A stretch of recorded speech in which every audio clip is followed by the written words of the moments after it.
I think WWE just killed one of the greatest tournaments in wrestling history.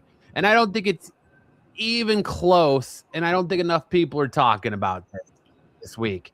Sarcasm, a little bit. All right. King of the Ring used to create legends. Bret Hart, Stone Cold Steve Austin, Triple H, Kurt Angle, Edge, Booker T. Winning this tournament actually meant something. It told the world this is our next superstar. But now it just feels like another premium live event with a fancy crown. Tonight, we're going to explain exactly what went wrong with the King of the Ring. We're going to talk about it in depth.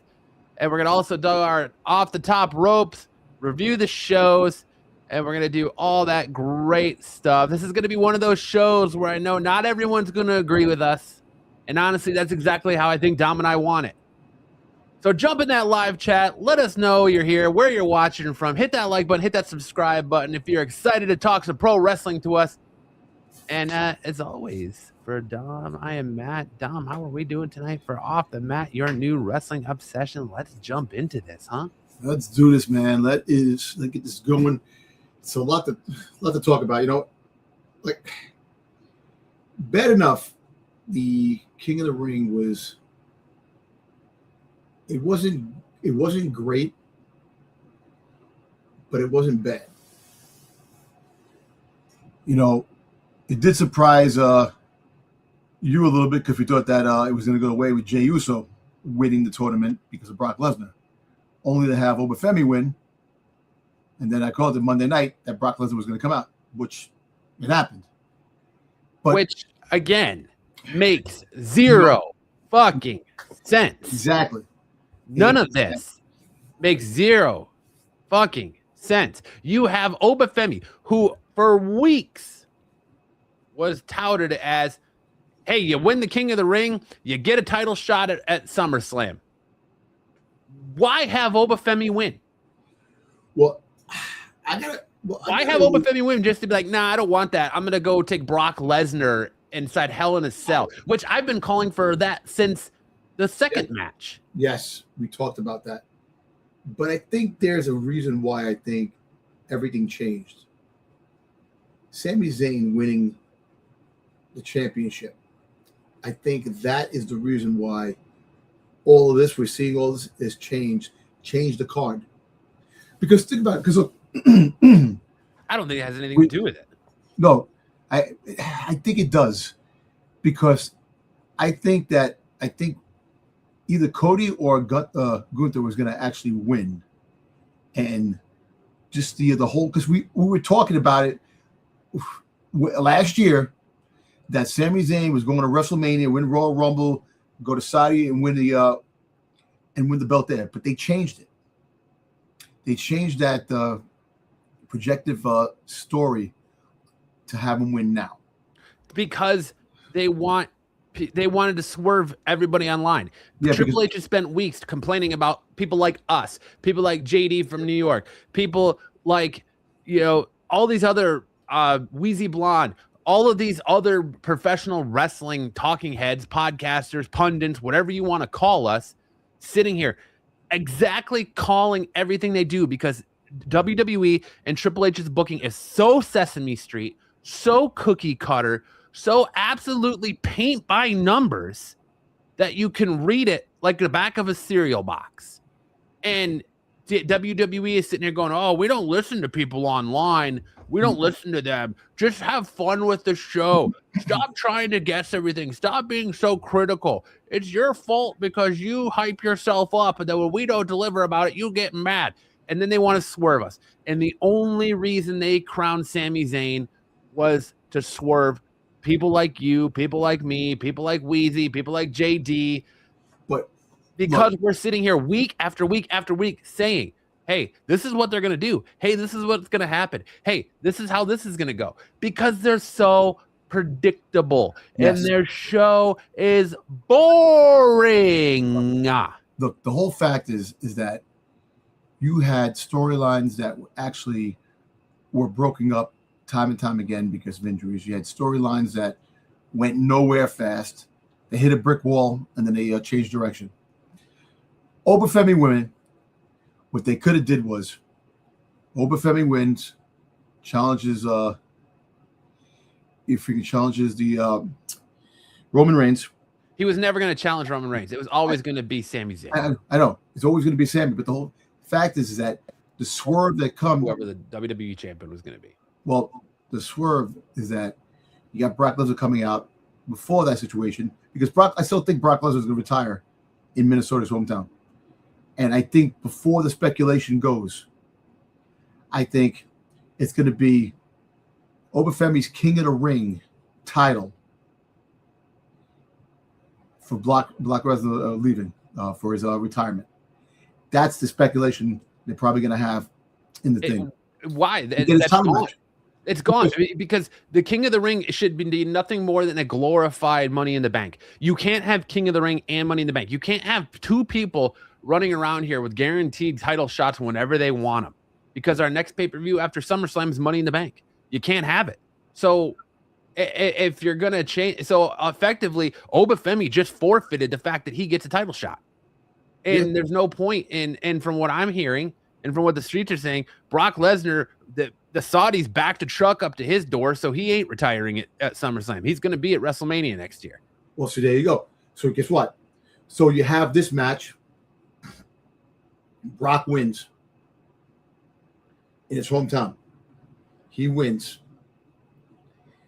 Brock ain't winning. It's going to be Obafemi. I know, but I'm saying, but if you swerve everybody, you have him win. You could have then it's 1-1, right? It's 1-1, right? It's a 1-1 right now. 1-1. So this is the third and final chapter, or it's going to be a three. You're going to have three matches. You have it. But look, steel cages are the lead to a point where the story ends. So it's got to end in some. It's not just a steel cage. It is Hell in a Cell. Well, Hell in a Cell is the pinnacle of a feud. It is going to end at SummerSlam. Okay, all right. But why? But the problem, why crown Obafemi King of the Ring just to have him do this? You could have put that on Seth. You could have given it to anybody. You could have had Seth versus whoever in the finals and put it on Seth, and still got Seth versus Roman. Exactly, and you still could have had Seth versus freaking Braun Breaker. The same outcome. The way they did things, they screwed up a lot of different things. You know, all these things that they had, all these potential storyline matches that they had, they did it as ways. They have Seth Rollins come back and full circle and challenge Roman Reigns. It really makes no sense. And the fact is that Roman Reigns did beat Seth Rollins square in the ring, you know, in a Monday Night Raw at one time. Yes, they're trying to push this narrative because Seth came out Monday night and said, well, we're going to do this now because we're getting to the back half of our career. So they're trying to push this narrative that Roman Reigns has never beat Seth Rollins. And like I so eloquently told Dom in the chat, which he just used against me to make it sound like he's saying it, Roman Reigns beat Seth on a Monday Night Raw 1-2-3 with a spear in the middle of the ring. When was that? May 29th, 2017. So it's not like Roman has never beaten Seth. He's never beaten Seth when it's mattered. He's never beaten Seth at a pay-per-view. He's never beaten Seth at a WrestleMania. They eloquently went over the cash-in, the greatest cash-in in history, like when he talked about him and Punk at WrestleMania. You know, the tribal chief. That's the helped Cody. Helped Cody beat Roman. Helped break the Shield. He hasn't beaten Seth Rollins as a tribal chief.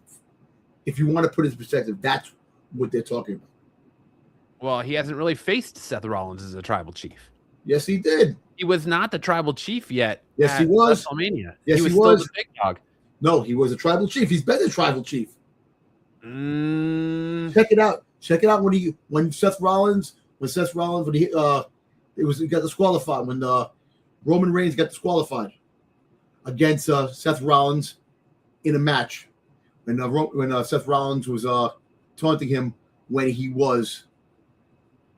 I didn't think he became the tribal chief until after Rollins cashed in on him and Brock Lesnar at WrestleMania. No, he's been the 4 years he was tribal chief and held on to those damn belts and held them for hostage for a long time. He was right. The whole time he was the tribal chief, he was the WWE champion. So he never lost the WWE championship as the tribal chief. So therefore, when Seth cashed in on him and won the championship, he was not the tribal chief yet. He was the big dog. No, but there was a match prior. There was a match in the last couple of years that he faced Roman Reigns, and he beat Roman. Roman Reigns got disqualified, but hit him with a chair.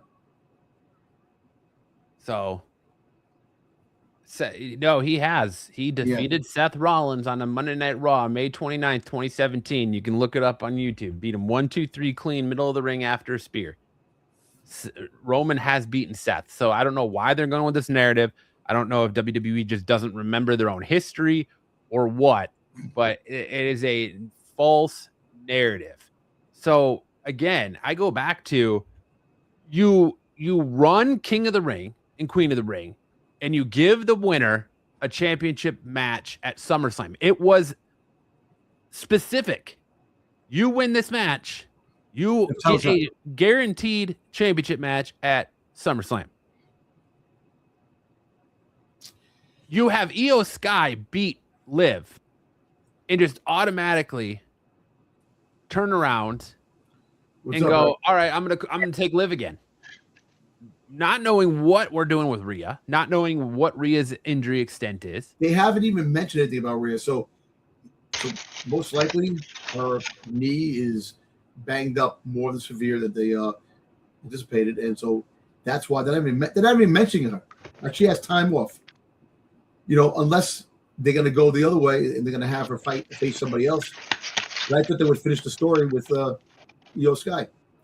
You're going to have, and then you have Oba Femi out there bragging, and then Brock Lesnar comes out and says, hey, I don't watch this shit.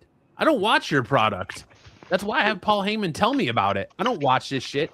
Congratulations, kid. You won King of the Ring. I've done that already. Now I want to face you at SummerSlam in my hometown inside Hell in a Cell. Cool. Awesome. Right on. Well, what are we doing with this championship match now? Oh, well, we're just going to have Seth freaking Rollins. We're going to have Seth Rollins come in and challenge you just because he beat Braun Breaker in a steel cage, automatically puts him first ahead of the line for this belt. And then don't even get me started on the Sami thing. Like, I'm happy Sami won, but what, for a couple of weeks? Like, you're going to just have him turn around and not even like 2 weeks? Because I don't give a shit. Spoiler alert for SmackDown tomorrow night. Cody Rhodes faces Jey Uso for a #1 contendership match. Cody Rhodes wins, and he's going to fight Sami on Monday Night Raw. Sami on a Monday Night Raw in Chicago. So that freaking goddamn CM Punk's coming out. Sami's dropping the belt to Cody, and Punk's coming out afterwards. Yes, and he's going to challenge Punk. And he's going to challenge Cody to SummerSlam. Yep. And Cody's going to drop the belt to Punk at SummerSlam.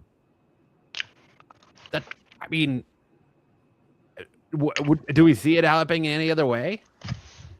They might throw a curveball. We're talking about this right now. Triple H is sitting there going, "These guys are onto our plans." Look, Sami Zayn won.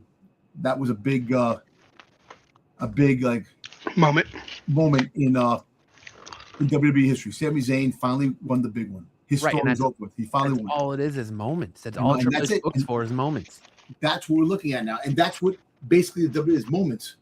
Look, it's a fast pace. Look, if you remember, I'm the one that said I like to see the belt change many hands here and there. This is what they're freaking doing now. If you really think about it, right? But I don't want it to go back. I know.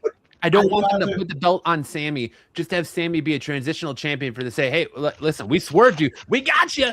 We got you, IWC. We got you. You thought Cody was going to win. Well, we got you, man. We put the belt on Sami, and now we're going to put it right back on Cody.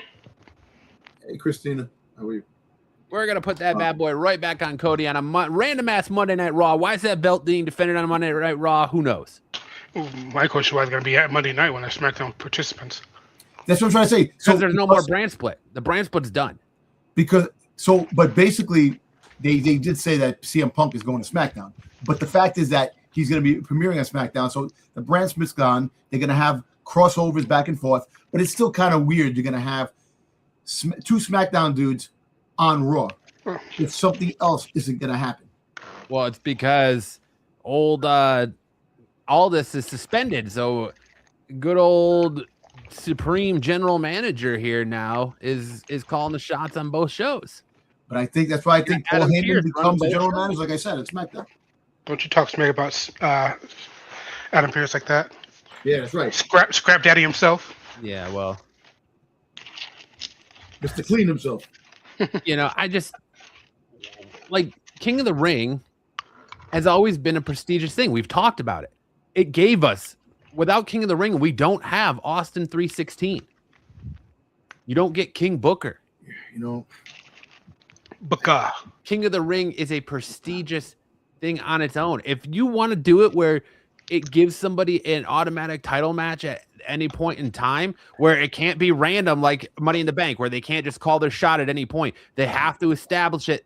I'm going to call my shot. I want this title match here at this PLE. Cool. Start with that. Don't use it to get yourself out of a situation that you creatively put yourselves in, because you can't rub two fucking peas together to create an idea back there. ChatGPT got you in a corner and you couldn't get out of it. Look, this is my thing. If you really want to go that way, you can have Brock Lesnar interfere with Obafemi, and Jay would have won, and the fucking goddamn wrestling world would have fucking had a heart attack, and the apocalypse would have began. But that would have been a better storyline. Now you change the. You could have done that without having Brock Lesnar even come out. You could have just had Jey Uso win. I know, but now you have the trajectory of a situation where you put the title shot on hold. The fight, just a random fight. Yes, you're fighting Brock Lesnar for the third time. Best of 3. Exactly, and you're doing that, and you're changing the trajectory. Now, like you said, October is Money in the Bank. Obafemi's going to have to defend his title thing soon. No, September. No, October. They moved it to October. Oh, did they move to October? Yeah. Yeah. We have no idea what September's going to bring, to be honest. Oh, probably WrestlePalooza. Yeah, maybe. Ew. Yeah. No, Christy, you like Goldberg? Why? But there's no, dude, why?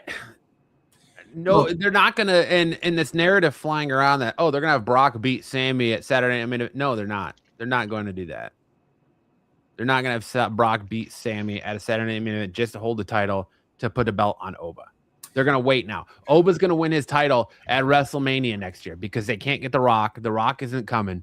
He ain't bowing down to the Saudis, so he ain't coming to Mania next year. So it's going to be Obafemi versus Roman Reigns in Saudi next year after Obafemi wins the Royal Rumble.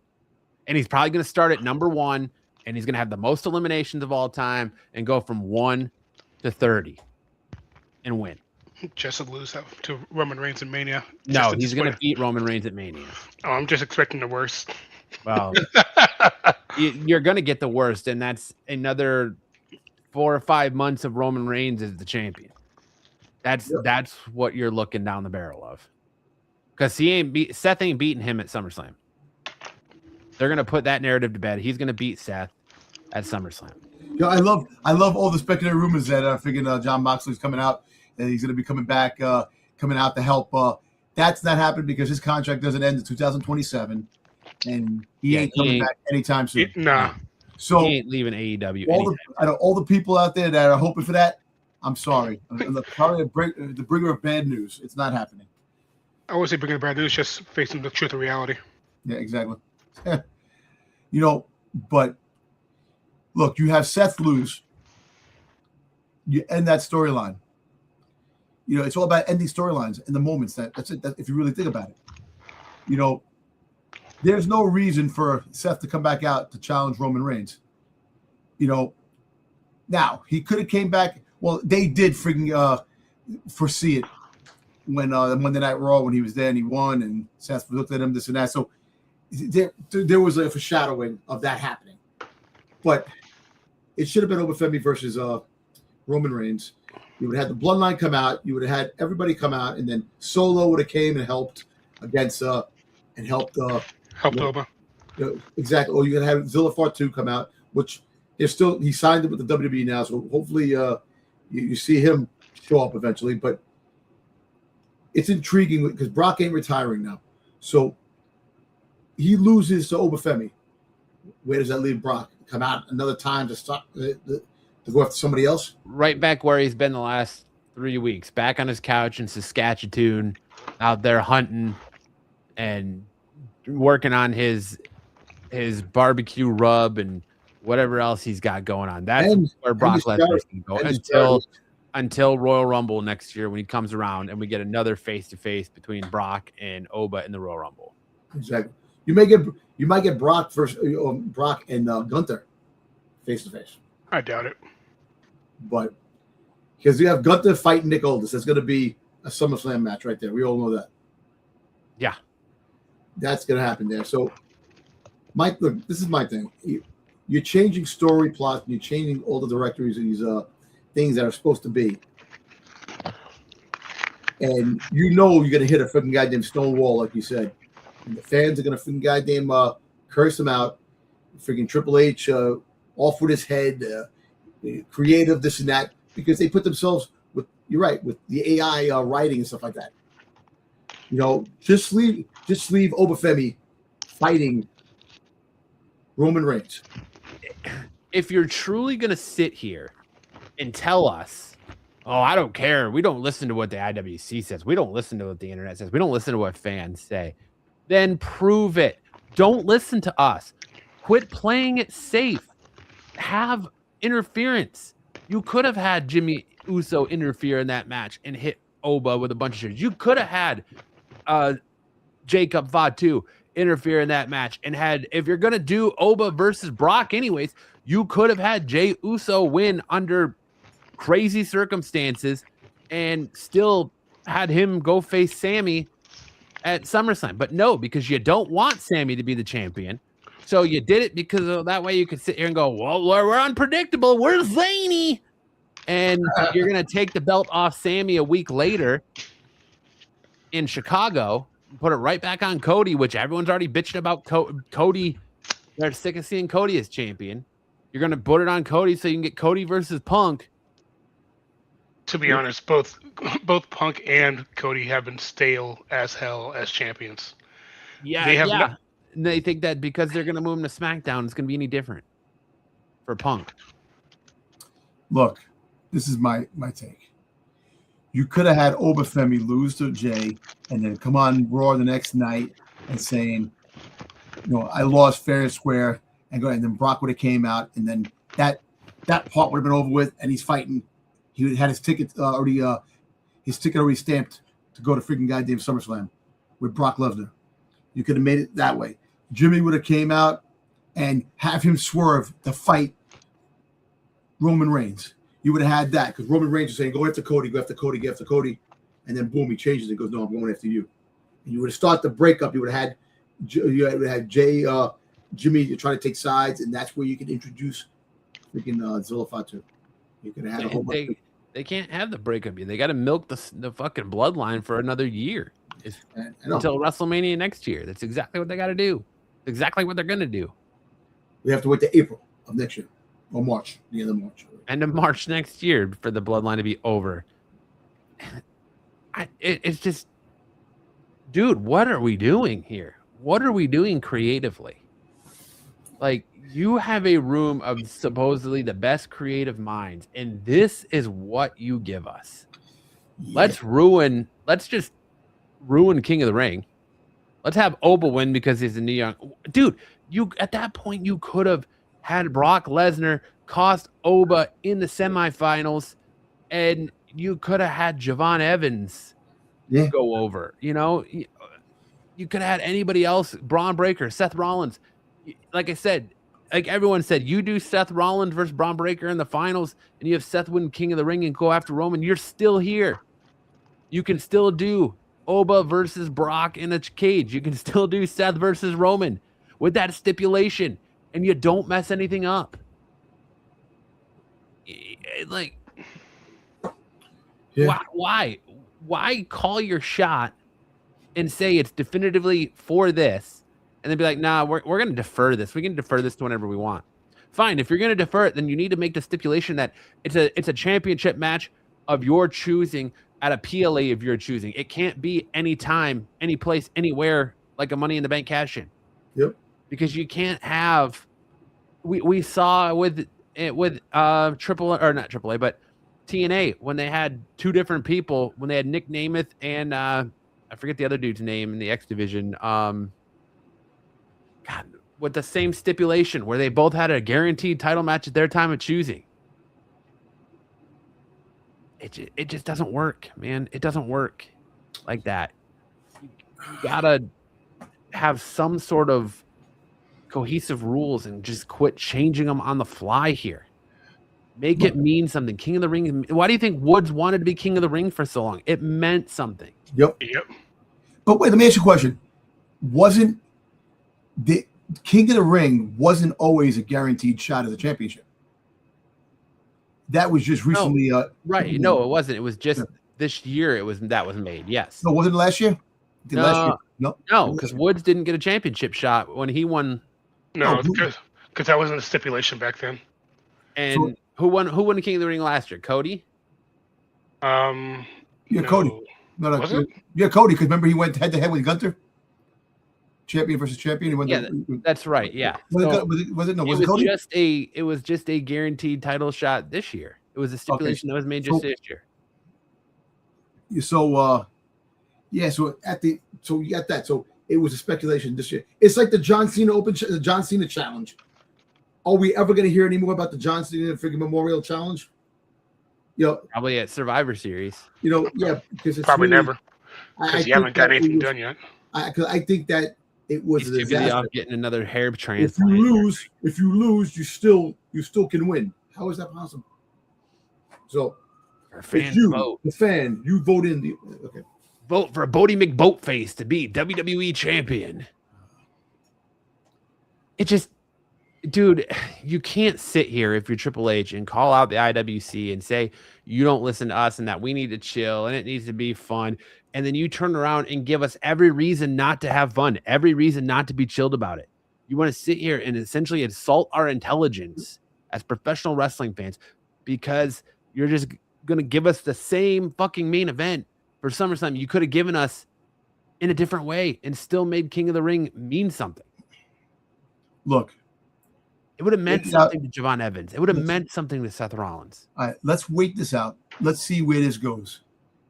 And if it goes absolutely nowhere, then we can actually freaking sit there and freaking really pick on everything we have to.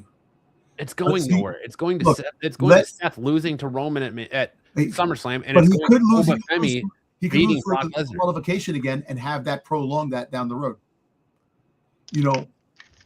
So we don't know what is going to definitely because, like I said, seeing how good that goes since Roman Reigns has been able to use steel steps and bump the ref and all this other shit in title matches and not get disqualified for it. So there you go.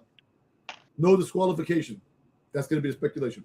Nick Aldis versus Gunther is going to happen at SummerSlam. That's pretty much a given. I'd bet on it on Kelshi. But as of right now, we can sit here and bitch about that and just see where it goes. Like I said at the end, it's stupid. It's a dumb move. You make the title shot inevitable for a King of the Ring winner, and then you change it right away off the fly. So are they going to do this to the Money in the Bank winner too? Whoever wins Money in the Bank, you're like, yeah, you don't get that contract. No. You're going to forfeit that contract, and we're going to give you somebody else. Because Obafemi has his guaranteed match that null and voids your contract. So no, you won Money in the Bank, but you don't get a guaranteed contract whenever you want until Oba cashes. I guarantee they can have a speculation. You're a King of the Ring. You win the Money in the Bank. You have a match to unify the King of the Ring and the Money in the Bank. Stupid, but I guarantee the brilliant minds over there in creative will probably come up with something like that. How about instead of making it for the WWE Championship or the World Heavyweight Champion, it's a championship match against a champion of your choosing if you win King of the Ring, because then you could have had Oba go after Trick Williams. You could have had Oba go after Penta. You could have Oba be a champion interim until you go to WrestleMania and he wins Royal Rumble and then faces somebody. He could be a double champion and drop one of the championships or lose one of the championships before Mania. Like you are so worried that if you beat Oba in any fucking capacity, it's going to hurt Oba. It is not going to hurt Oba. Nope. He can lose Mhm. any given Sunday, any time. The underdog can win. It's They did okay say- if Oba takes a loss. Since he already got lost now, since nothing else is gonna hurt him. Since Yeah, it's just a matter on how he takes the loss. Somebody can take a loss and still look strong. It's okay. He can lose. Hey, look, and Triple H did say, like I said last week, wants to make him the biggest star ever in the history of WWE. So you make him not lose and win everything. Imagine he wins all the titles. Have him. Jesus Christ. Yeah, he's holding the Intercontinental, the United States Championship, and both WWE championships at one time. Ridiculous. It's like Goldberg-esque run. Well, it's like Mercedes Moné when she won all the belts. Yeah. Styx has got it right there. The band is playing. The lifeboats are in the water. The Titanic is going down. That's the best analogy right there I've heard. Man, Styx. Man, what's going on with you, man? In chat, you're a brilliant mind. You're funny. You have some great logic. But when on screen, which way did he go? Which way did he go? he has to think it out first. Well, he doesn't have his internet problems. No. You know, The internet fucks him up. yeah, he can actually use his mobile internet, which is much faster than his home internet, so he can keep up. Yeah. But But all right, that's enough harping on the King of the Ring and how WWE just single-handedly in one foul swoop bastardized the King of the Ring and made it pretty much pointless. I'm gonna quit harping on that. We're gonna get into our top rope takes. Our top rope takes are where we put 2 minutes on the clock. We take the top 5 news stories in professional wrestling today, and we give you our thoughts on them in 2 minutes. Usually a little over 2 minutes, but yeah, it's just the fastest way to do that. So we're gonna start off here with WWE removing blood on Netflix. So if you watch the replay from Night of Champions of the steel cage match between Braun Breaker and Seth Rollins, Braun Breaker gets busted open and at one point has blood all over his face. Upon the rewatch, Netflix has gone and completely blurred out Braun Breaker's face. They didn't just gray out like WWE will do on their social medias. They completely blurred out Braun Breaker's face. Netflix is pointing fingers at WWE. WWE is saying it's Netflix because WWE is not blocking out the blood on their own social media accounts or anything like that. So, boys, 2 minutes on the clock. How do we feel about Netflix censoring Monday Night Raw even more so now and completely blurring out a competitor's face?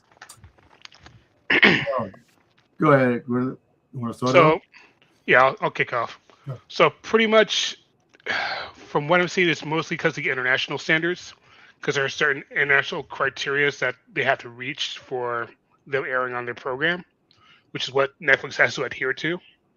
Because if you go to the ESPN broadcast of it, like replay, nothing's changed. Still blood everywhere. I think it's just because the international standards of different countries, they have to blur it out, or else they get like fined or anything like that. Well, they haven't even. I mean, they've gone as far as changing camera angles, cutting camera angles, like completely resplicing this match.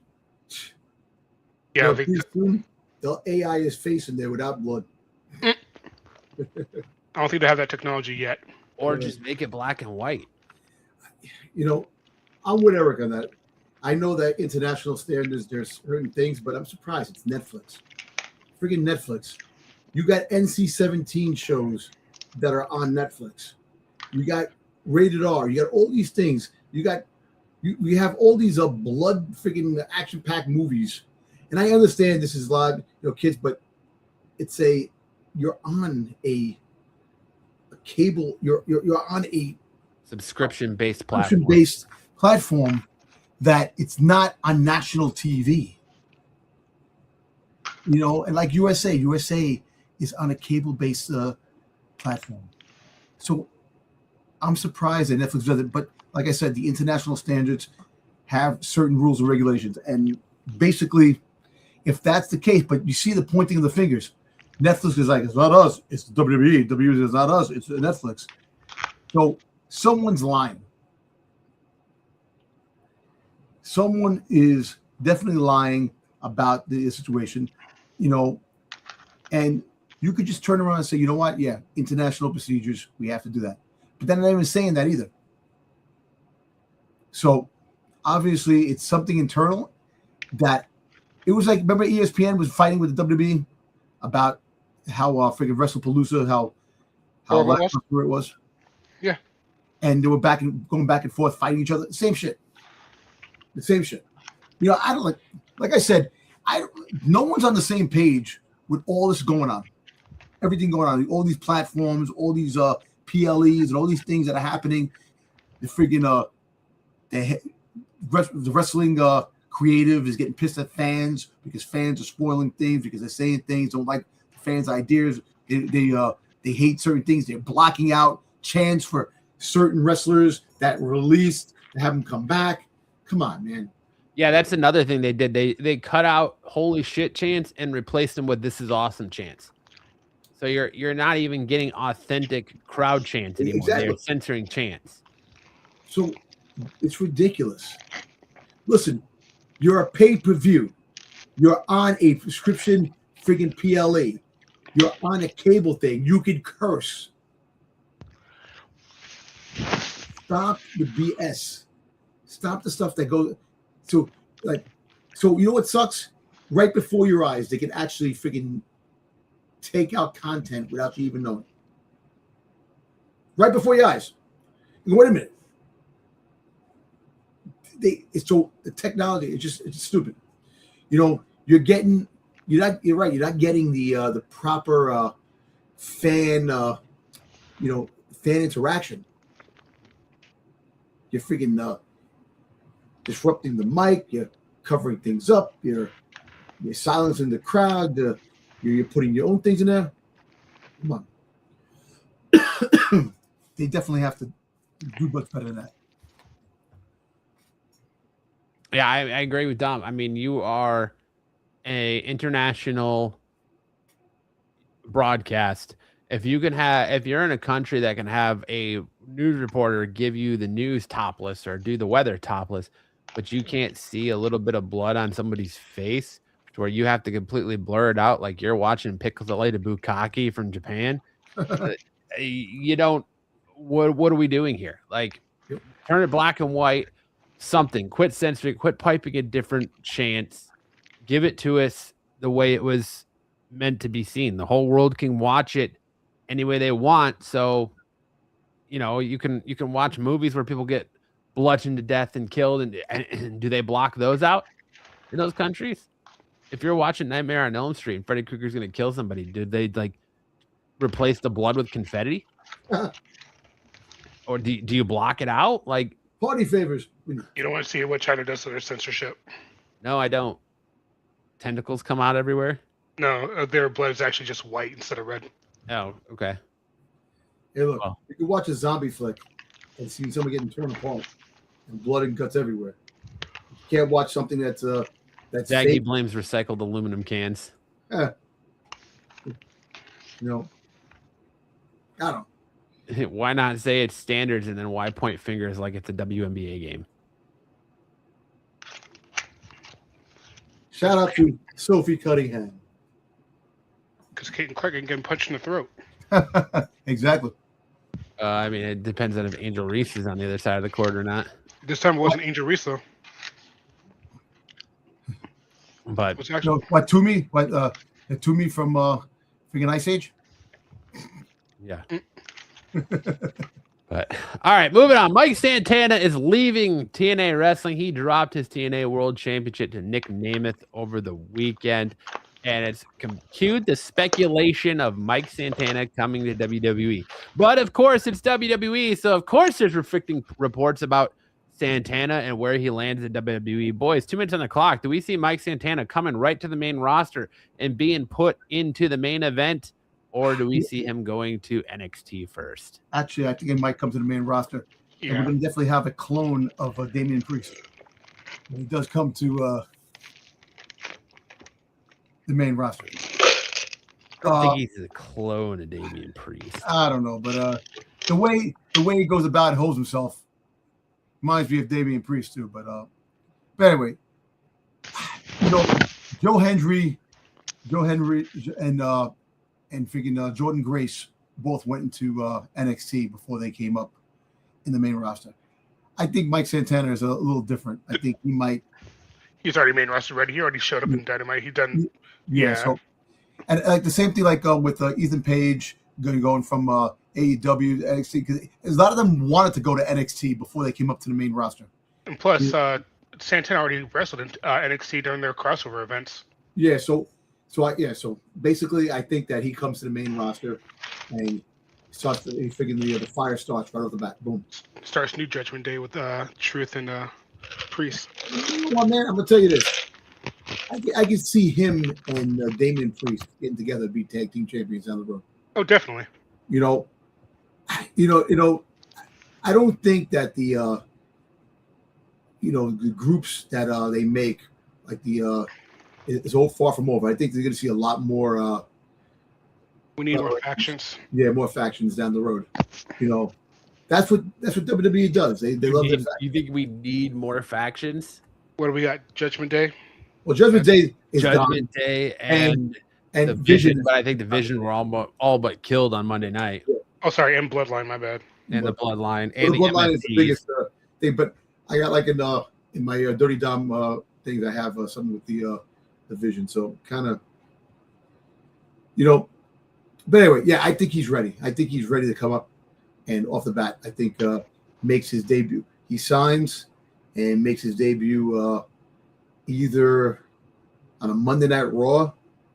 I don't see him coming to SummerSlam because I think you still have a contract. You have to wait for the contract to get nullified before you actually. His contract is up, I believe, in middle of July. So, okay, so I don't see SummerSlam, but I could definitely see Money in the Bank. I could definitely see Survivor Series. Yes, Survivor Series maybe.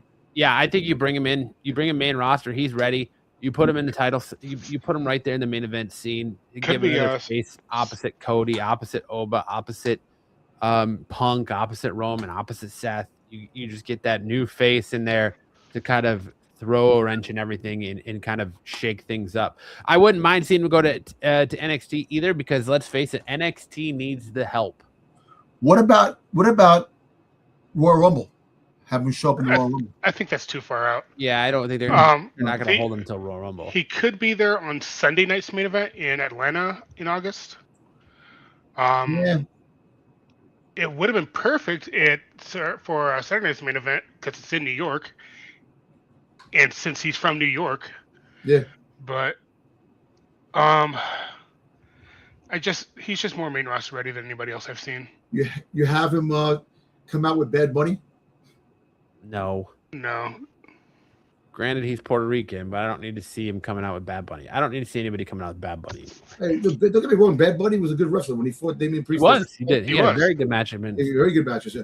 So, but all the bullshit with Jelly Roll and friggin' Pat McAfee probably screwed all that up shit. Jelly Roll had a great match, too. But I'm just tired of the celebrity aspect of it. I'm tired of the celebrity angle of bringing celebrities in to take a spot from somebody else that's already on the roster. And you know what? You leave Lil Yachty alone, sir. Yeah. Hey, instead of Taylor Swift getting married in Madison Square Garden this week, you can marry on freaking Monday Night Raw. Little Yachty is he's just a manager. He's nothing but a glorified valet. So, but yeah, Mike Santana, main roster ready. Because we got Enzo and Cass are pretty much already confirmed coming back. Big Cass told AEW that he will not be renewing his contract and he will be leaving. So that just confirms up and shores up those reports that Enzo and Cass are coming back to NXT. So they're probably going to be facing NXT needs help. NXT has nobody in the men's.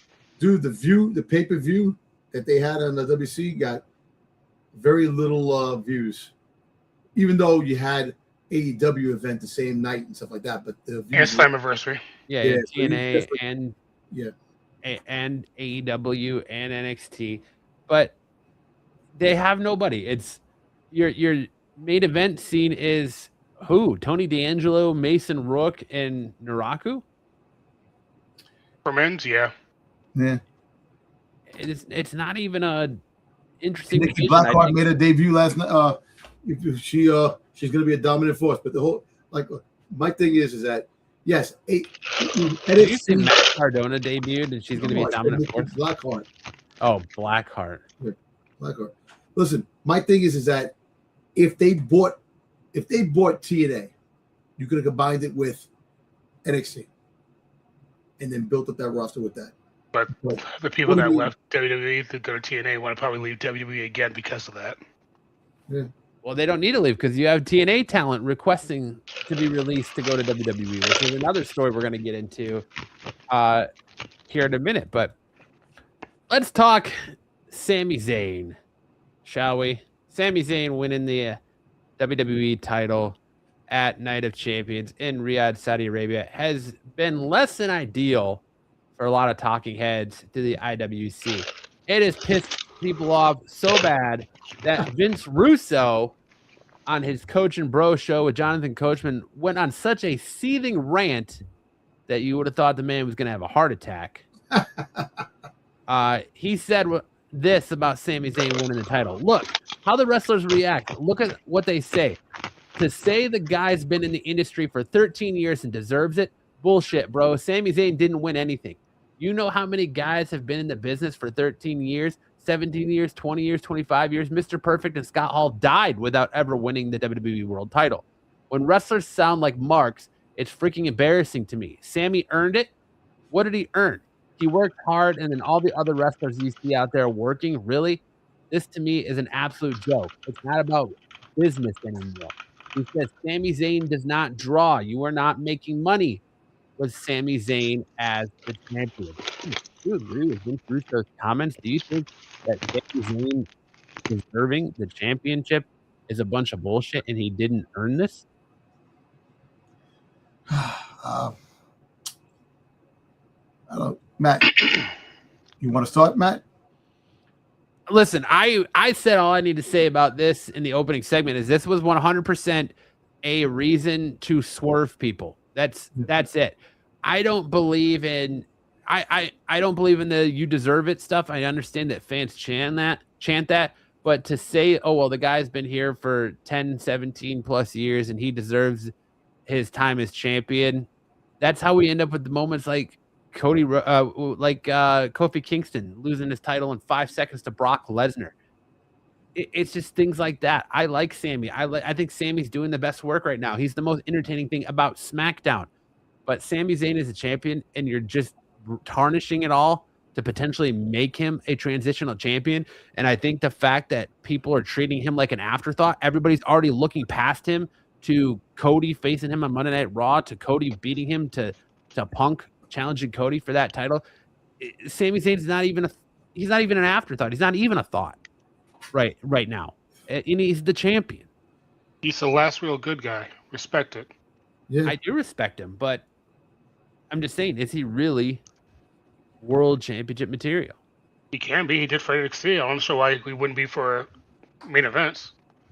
He does put on a lot of good matches. He does. Stu Jersey. Sami just lost to Trick Williams, and now he's champion. They were transitioning from US to main title, and that was in a couple months. So, I still think he deserves his time in the spotlight for a little bit, compared to what he's done since NXT all the way up to now. Because people have been waiting for that spotlight again ever since he lost his NXT championship. He puts in a good work there. I think he does decent promos, but people just overlook because he's not. People just overlook him because he's just not that quote unquote physique wise. That's it. I mean, Kevin Owens isn't either. Kevin Owens was out here for a long time looking like a dad walking off the fucking beer league mount. Just got done pounding a couple brews and he's about to go do his at-bat. Like, that's how Kevin Owens looked out here for a long time, and he was world champion.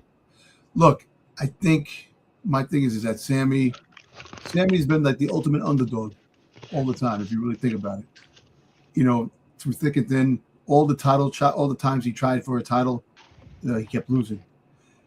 Look, I wouldn't be surprised he holds on the title a little bit longer, and they make it a triple threat match at SummerSlam. Cody, Sami, and freaking CM Punk. I would love that because it'll protect Sami too. Yeah. I don't want to see another triple threat match. No, you probably are. You probably are. What kind of match do you want to see, Matt? I want to see. Honestly, Cody versus Punk is what I want to see. I don't care to see Sami. But they really don't need the belt to fight each other. No, they don't. They don't. You're right, they don't. But what story are you going to get there? The belt is your catalyst to get there. The catalyst, but now you could swerve it and have a storyline that they fight, and eventually they will climb the ladder again. Look, Money in the Bank. You will definitely have Punk. You'll definitely have Cody Rhodes in Money in the Bank. You make it interesting. You'll have a rivalry with Cody and Punk up to the point of Mania. Look, this is what's going to happen. I think Sami holds on to this belt longer than people anticipating. All those stories that he's going to lose it, he's not going to lose it. I wouldn't be surprised he holds on to it until next year, going into Saudi Arabia, because you won in Saudi Arabia. Stu Jersey's in here. Sami's going to lose it to Brock before SummerSlam. I don't think so. I think that's just a rumor. I don't think they're going to take the belt off Sami anytime soon. I think he's going to hold the belt up for a while. Off Sami on Monday night, I'm telling you. I think he's not going to lose it on Monday night. Monday night, there's going to be a disqualification. If he wasn't going to lose at Monday night, why wouldn't you just do Jey Uso, Sami Zayn at? I know. They look. Let me tell you something. Right now, they're freaking goddamn calculating different storylines because we're all onto certain things. Sami's not losing it. Sami's not going to lose on Monday night. He's definitely not. And if he does, that sucks. That Sami's value. Look, I tell you what. We talk about Obafemi being hurt by a loss, this and that. He loses his belt 1 week, 1 month, 1 week after he won that. That would put a lot of damage on Sami. Yeah. Let Sami be crash out Sami. Yeah. So look, I think he holds on to the belt, and I think that Punk and Cody do their own thing for the time being. You get freaking goddamn Cody away from the belt for a minute. But you don't have a story there right now. You don't have a catalyst. How do you not? You don't have a catalyst to a Punk versus Cody Rhodes. Yes, you do. No, you don't. Not without the title, because you had that whole program the night after WrestleMania where Punk came out and basically told Cody Rhodes a championship match can fall out of the sky at any time. It doesn't mean Cody Rhodes. You're right. It doesn't. But to do Punk Cody right now, there's no catalyst. Like, you would have to have Cody do something to Punk. There's no catalyst there to have. They were just talking like best friends. They were just talking about how much they love each other. Okay, there's no catalyst there for Punk to go after Cody. Right remember the storyline? Unless it's going to be for number one contender show. But remember the storyline? Remember the storyline that they had in the beginning? That Cody, his father, this and stuff. CM Punk was, driving to like all the arenas and stuff like that. And that whole story in the beginning when Cody and CM Punk had that first talk when he came back with the whole thing with Paul. I think with Paul Heyman back in the day with the whole story that was going on there. Listen, you don't need two people to fight each other for the belt. Yes, down the road you could have a number one contendership, and you have CM Punk and Cody Rhodes becoming the number one contenders, but they're definitely going to be in Money in the Bank. Those two participants right One there. Of them will be, whoever's not champion, because I'm here to tell you, it's not going to be Sami Zayn. Sami Zayn's not making it past Monday night. He's on the belt. It's going to be Drew McIntyre all over again. I told you. Nope. When Drew McIntyre won that belt off Cody, I said Drew is not going into. But Drew held on to it longer than he had to. He didn't Drew lose is not going into WrestleMania as champion. It sucks that we're going from 1 month later after Sami winning it, we're going into SummerSlam, which is looked at as a show that's on par with WrestleMania. Sami ain't walking into SummerSlam champion. There's no money in Sami walking into WrestleMania or SummerSlam champion. Nobody's going to buy tickets to watch Sami Zayn as champion. Look, Stu Jersey right here said, I like Sami, but I was at Raw and SmackDown on Monday. Crowd was not hyped as I thought they would be for Sami. People like Crash Out Sami. People like Sami Zayn in the chase. They don't. What Sami Zayn as champion What is he just going to drive around in convertibles with the title belt on his passenger seat like he has been? But Matt, you always have the low self-esteem for like McIntyre. All right, McIntyre did have, but McIntyre is different compared to Sami. McIntyre, but it's the same situation. If you're paying attention to the product, there's certain guys that they want the belt on. They didn't want that. Cody Rhodes. They are shifting to the fans because the fans are sitting here going, Cody's fucking boring. Roman's boring. We need a shakeup. These people are boring. It's a shakeup for the sense of WWE and being able to say, well, you know, you can't say our creative is bland because we gave you Sami as champion. You didn't see that coming when half the people saw that coming.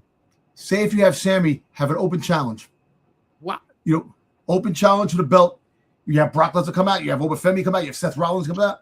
Why open challenge? We don't need any more open challenges. No, I'm just saying, but if you want to make it interesting, you have it that. Look, Sami Zayn ain't going to lose the belt. Fight him champion. All right, Dom, I'm telling you. He's not.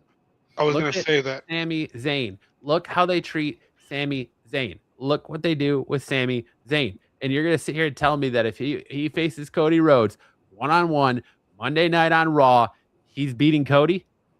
I don't think so. Let me tell you something. I have a strange feeling. I'm sorry to cut you off, Eric. No, say probably by DQ is his best chance. If they are going to have Sami walk into SummerSlam, why don't you just do Sami versus Jey Uso, the only match that's sitting there for you right off the bat? Why even go through all Let me tell you something. I'm listening. I'm going to tell you what happens. CM Punk hijacked Randy Orton's comeback in freaking Survivor Series or SummerSlam that a couple of years back. Randy Orton is going to steal the CM Punk homecoming show Monday night. Randy Orton's not coming back. He's injured. He was pulled from Fanatics Fest. He's not coming back anytime soon. Yeah, he's coming back. I'm telling you. I'm telling you, dude. He's not coming back anytime soon. All right. Monday, you're gonna sit there like, oh shit, Dom was right. He didn't win the belt. He didn't win. Cody Rhodes and CM Punk are headed to be battling each other without the championship. Sammy's gonna hold that champion for a minute. Tell me, put your Booker hat on. Tell me in what world you think you think Cody Rhodes versus CM Punk at SummerSlam makes sense without the WWE title? What happens to where these two who are best friends all of a sudden want to fight each other at SummerSlam with no title on the line? And you're telling me that you think Cody Rhodes versus CM Punk is a bigger draw with or without the WWE title? It is. It's a draw. Remember, SummerSlam's 2 nights. You can make anything happen 2 nights. What? Okay, but what does that have to do with what I just asked you? I'm just saying the whole fact is it's a gonna be a big draw. Like, see, you have to stop counting on championship things like Femi with Brock Lesnar. Why is that match? That match is gonna probably be a great match. That's still Hell in a Cell match. Yes. They have to. There's no other logical. They have to have it. Then they're gonna have to have Cody Rhodes versus CM Punk without the belt and make that a freaking epic match. No, you don't. It's an epic match for the championship. No. They're not going to put the championship back on Cody. Back on Cody for CM Punk to take it from him. No, I'm telling you. So I'm just going to put it simply. Cody and Punk simply have the best star power in WWE hands, bar none. And having those two against each other, that's still going to sell tickets because people want to see those two fight. But I think I see what Matt's saying is that it would just up the ante for the drama having to be for the title. That's it. Because to be honest, just a match by itself could change pretty much character direction straight up. If you're going, let's put it this way. You're looking at buying a ticket to SummerSlam 2 nights. You're looking at your card and your main event. Which main event is going to be more enticing for you to buy a ticket? Sami Zayn versus whoever for the WWE Championship, or Cody Rhodes versus CM Punk for the WWE Championship? What's you, Dom, as a wrestling fan, to spend your money? Well, because I got a feeling that if that's no, you got a feeling. Those are your 2 examples right there. You've got a main event A, Sami Zayn versus insert whoever, or CM Punk insert whoever for the WWE Championship, or CM Punk versus Cody Rhodes for the WWE Championship. Which main event are you got night 1, night 2? Which main event are you spending your hard-earned money on? It's to be realistic. Yeah, all right. Cody Rhodes versus CM Punk for the belt. Okay. Yeah, but the way you put it, but the whole fact is that's the thing. You can still make it an epic battle without the championship. Sami Zayn is probably going to fight somebody you least expect, and they'll win the belt. Because you're not going to put the belt again on Cody. I'm telling you, the whole Cody thing is old with the damn belt. You got to get him away from the belt for a minute. He is the face of the company. They have nobody else. Yeah, he's the face of the company, but that's why the brand split is done. You have it interacting now. Why do you think they're fighting on Raw? You kidding me? Because it's in Chicago and it's a catalyst to get CM Punk back. But it's still to get that pop, that moment for when Cody Rhodes wins the title and CM Punk interrupts him. No, when you friggin' have that, regardless of the fact of where it is, you're putting two main guys on a Raw friggin' television show, a SmackDown, two main SmackDown guys on Raw. There's something more to that than just that. I'm telling you. Do you think Obafemi choosing to wrestle Brock Lesnar again instead of wrestling Roman Reigns for the World Heavyweight Championship makes Oba look bad? No, it doesn't make Oba look bad. It makes WWE creative look like fucking idiots. Yeah, definitely. You just made your King of the Ring absolutely fucking pointless. Let's see. It's not like everyone will get 2 matches on both nights. Stick says the only way these two are a draw as a main event without a belt is if they have them in a triple threat with Gunther. I don't think Gunther needs to be involved because I think he has to deal with Nick Aldis anyway. Yeah, Stu Jordan says Cody doesn't need a belt, but he does need a story. Exactly right. So you have to, I think, to make Cody Rhodes versus CM Punk interesting without the title, you have to have Cody go heel. You have to go right now. Cody's a face that has heel tendencies. He's going to use a heel tendency to beat Sami Zayn, which is what Punk's going to come out and call him out on and tell him that he's better than that. And that's how it's going to lead to them facing each other for the title at SummerSlam. You have to pivot into turning Punk heel.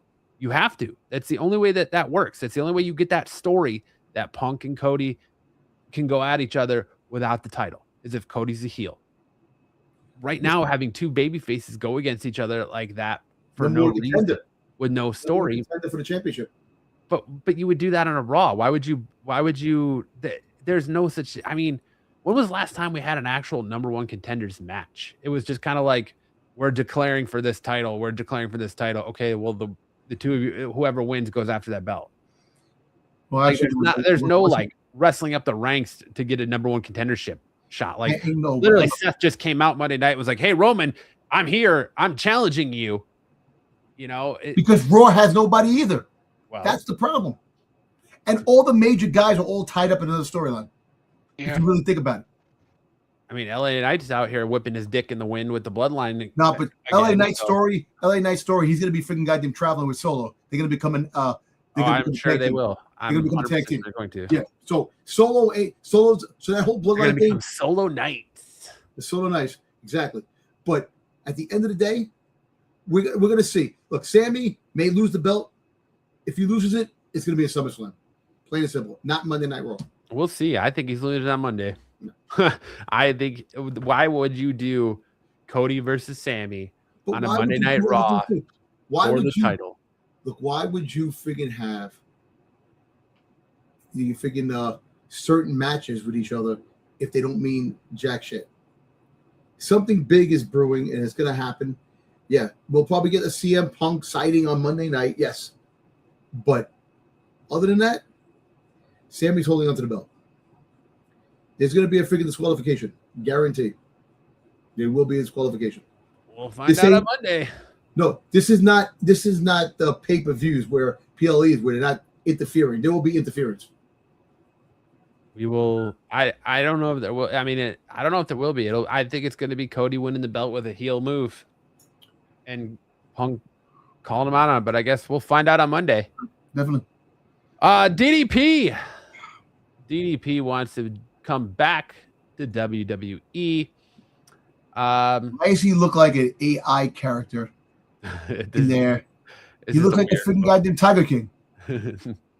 Apparently, DDP expressed to Triple H that he would like to get involved in any capacity. In early June, WrestleVotes and Fightful Select reported that DDP, Diamond Dallas Page, has been discussed for a WWE television appearance. While speaking to Cultaholic, DDP shared that he went to record for Cody Rhodes' What Do You Want to Talk About podcast, and he spoke to the chief content officer, aka Paul Triple H Vec, and he told Triple H that he wants to be involved more with WWE. Page was quoted as saying, "I'm really good friends with Triple H, but he's so busy that it's not like I can call him anymore. I only call him or check in with him when I have something important to talk about or whatever. I stepped up there to do Cody's show. You've got to remember, I was mentoring Cody when he was 12 years old, more of an advisor like Dusty was to Eric Bischoff's," Page stated. "When I came up there, I let Paul know, Triple H know, that I would love to stop in and say hello.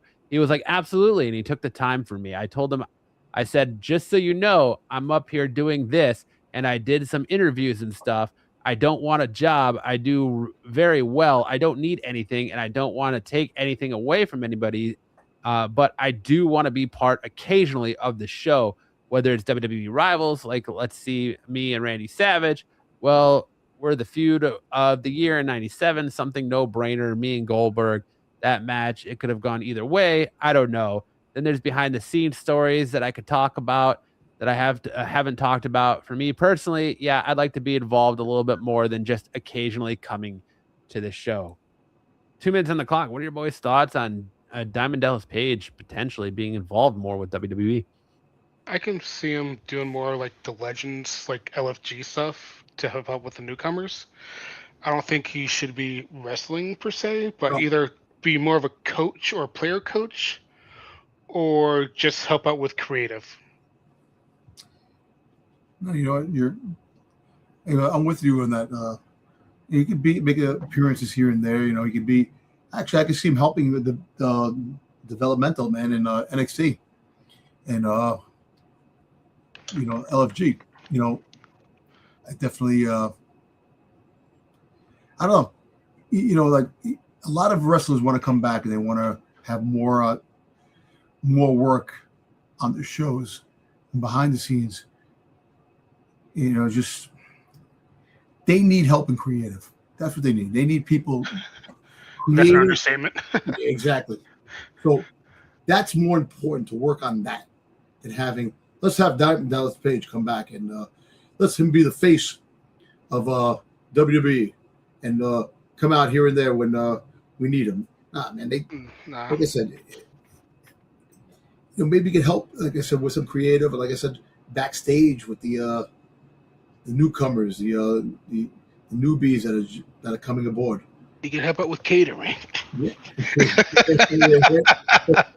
he could do his DP freaking yoga, whatever, stuff like that. But like I said, if it helps a story moving forward, creative wise, why not? But if it's just to be there, just to be the sake of, I'm here, I'm this and that, and when you see Triple H, Diamond Dallas Page is next to him, no. Maybe better than trying to get some help from AI, GPT, or Grok. Oh my God, it's true. Hey, it's me. It's DDP. Bang. Yo, remember he went head to head with Jay-Z and said, "That's my freaking goddamn can't use it." But I don't know. Diamond Dallas Page, is he good? Like I said, I see him backstage, man, with, help like newbies and developmental and stuff like that. That's what I see him more hands-on and just being there as being in the corner. Like you'll go backstage, you go backstage, you see him just standing there. Oh, there's Diamond Dallas Page right there. And then you go in the crowd. Diamond Dallas Page is right there. He's going to become the Where's Waldo? Yeah. It's Diamond Dallas Page. I say bring him in. WWE Creative needs all the help they can get. If they can get a fresh mind in there, bring him in. Let him see what he's got. Let him cook. Let him come in and mentor Cody. Let him come in and mentor some of these younger people in NXT, like Eric said. You got Sean Spears in NXT as a player coach. You could have DDP in NXT as a player coach as well. I'm sure he's got a couple more matches under his belt with that DDP yoga. He could do some stuff. But yeah, well, let him come in. Let him be a part of creative. Let him be something on TV. Let him, what's it going to hurt? It's just going to be assistant GM to Adam Pearce. Yeah, you could. I mean, there's a lot of things you could have DDP do. Bring him in. Let him cook. At least hear the man out and see what he's got to offer, because it can't be much worse and much more idiotic than what WWE has been giving us. I always expect the worst. Yeah. Maybe he'll come in and talk some sense into WWE and be like, listen, put some pants on this kid in NXT, all right? Put some pants on Mason Rook, all right? You can only hope for the best, but prepare for the worst. Bring back blue pants. You got the kid out here looking like a fucking potato in a leaf. You can make him the new blue beanie, man. The new blue beanie. No. The blue beanie. No. All right. And our last story is Eric Young had requested his release from TNA.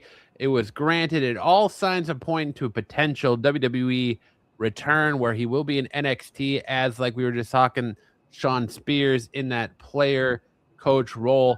If this is the case, this will mark the third time that Eric Young has been released and signed by WWE. Boys, what are your thoughts? He asked for his release. He wasn't released automatically.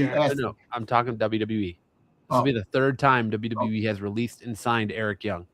What are your thoughts on Eric Young returning to WWE? You know what?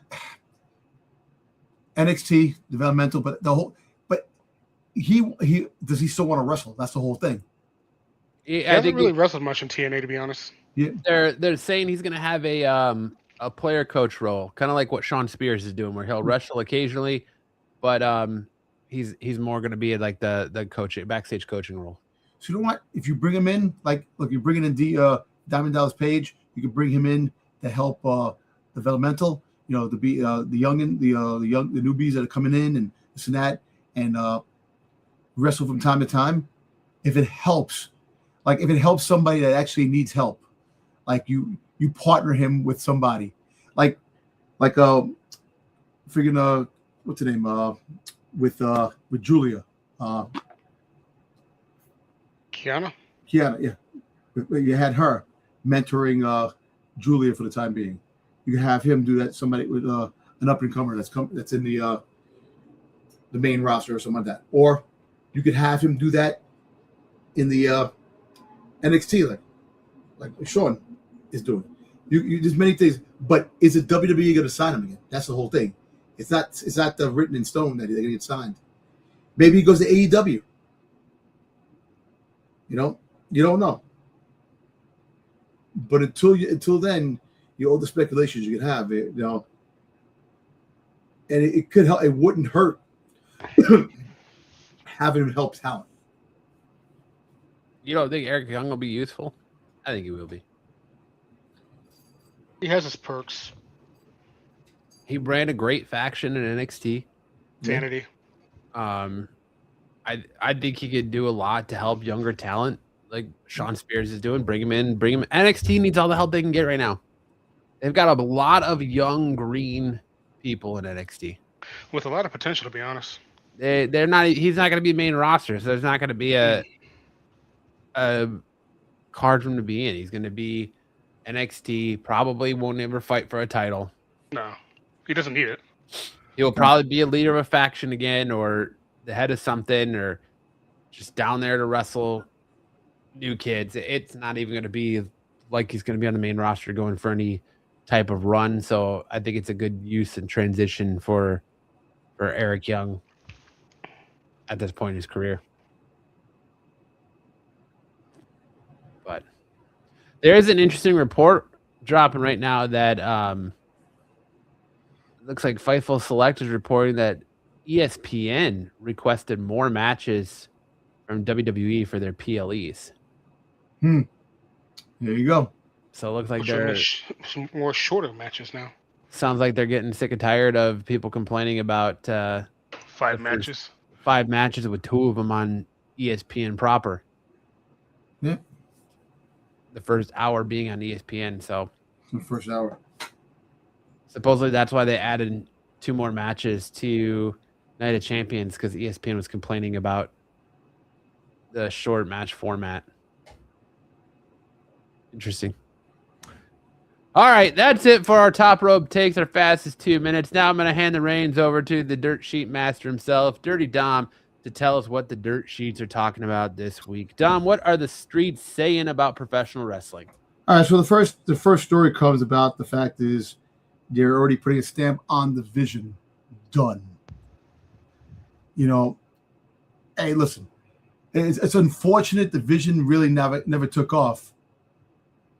One injury after another, after another, after another. It was like a cursed faction. You know, I feel afraid for anybody to actually want to join the Vision, you know, because of all these injuries. So it says that the report. So WWE is reporting considering ending the Vision and finishing up their story with Seth Rollins, which they did. Seth Rollins beat Braun Breaker in the steel cage match in Saudi, and Night of Champions.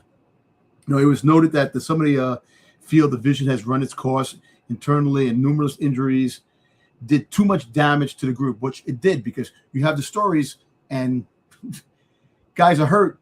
You couldn't continue the stories. You always had to pivot, and it just like the whole story with Seth Rollins and Braun Breaker.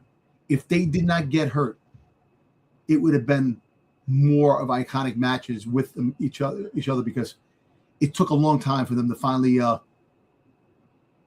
get together and fight. Sticks, just to understand that Dom does not acknowledge you, all right? Yeah. Who put in the chat first? For Dom. So you have that. So basically, it looks like that the Vision might be done. And look, Braun Breaker's probably making his return sooner than later. Maybe Bronson Reed. Yeah, Bronson Reed. Yeah, he might be making his return. Might be as early as Monday Night Raw. Because he's ready to go. He's in phenomenal shape, and you bring him in. And if they do break up the bloodline, if they break up the Vision, you could have Bronson Reed attacking Braun Breaker and have that go off in another direction. And I think Austin Theory's done. Monday night, Paul Heyman gave his later, see you. Like Austin Theory, and then Maxime Dupree, kind of like that little tidbit. I think Matt was saying too. I think they're gonna release. I think Austin Theory's getting released. Oh yeah, I wouldn't be surprised if there's some post SummerSlam releases, and Austin Theory's name is one of them. Yeah, so it sucks. It's sad, but lives with the breaks. Kind of like him coming back didn't resonate with the fans. Really, never really had that takeoff after his returning it. But you have that. All right. Let me see. There's another story that I had. All right. So Booker T, he's been absent from NXT for a while. I know he came back. The reason why he's been absent for a while, taking care of family matters. He had a lot of family situations. He has a big family, so kind of left the podium open for Graves to take over for the time being in his absence. So, did we talk about that? Where's he been? Booker T. Been, Booker T. Oh yeah, Booker T. Yeah. We talked about that. Where the hell's he been? We had no clue, but now it comes out that he was actually taking care of family issues. All right. So rumors floating around that, rumors were floating around due to the fact that they thought that Obafemi was going to fight Roman Reigns in SummerSlam. But that still could happen. They could have a night 2, maybe he fights Roman Reigns night 2. We don't know. Like we were talking about that you don't want to see him fight in 2, like night 1, night 2. But if it draws the attention, we might get that. Here's where I land on that. I think the fact that they're doing Hell in a Cell pretty much puts that idea to bed. Yeah, because they're not going to risk Obafemi getting hurt. Yeah. And in Hell in a Cell, and then also book him for a championship match night too. So I think him facing Brock inside Hell in a Cell all but 100% puts that idea of Oba wrestling 2 nights to bed. Yeah, so there was a speculation that Zilla was going to come out for SummerSlam if that was the case. You were definitely going to have Solo interfering and coming out, the whole bloodline coming out, all back and forth, and then Zilla come out, and Obafemi was going to lose due to the fact of him coming out, and then Brock. See, there was a whole big thing that Brock Lesnar was supposed to come out later on. He was supposed to come out at with the crazy melee that was going to happen at SummerSlam with Roman Reigns versus Obafemi. You would have had all that excitement, all the bloodline members coming out, disqualification, the referee would probably get knocked out like they usually do, and you would have had all the members come out, this and that, and then you would have definitely had Brock coming out, interfere F5 a couple times, and then Roman Reigns would have figured 1, 2, 3 count and would have beat Obafemi. That was supposedly the whole, the story before they changed things. Mind you, they could still do something down the road like that, but I think that would have been a better SummerSlam match if that was the case. I mean, I wouldn't be surprised if they put some sort of stipulation on that just to try to get themselves out of the mess they created with the King of the Ring stuff, where Brock demands that Oba put his King of the Ring guaranteed championship match up, like you said. That's what I thought. Exactly. Yeah, something like that. I mean, I don't see Brock being the champion going into that match. No.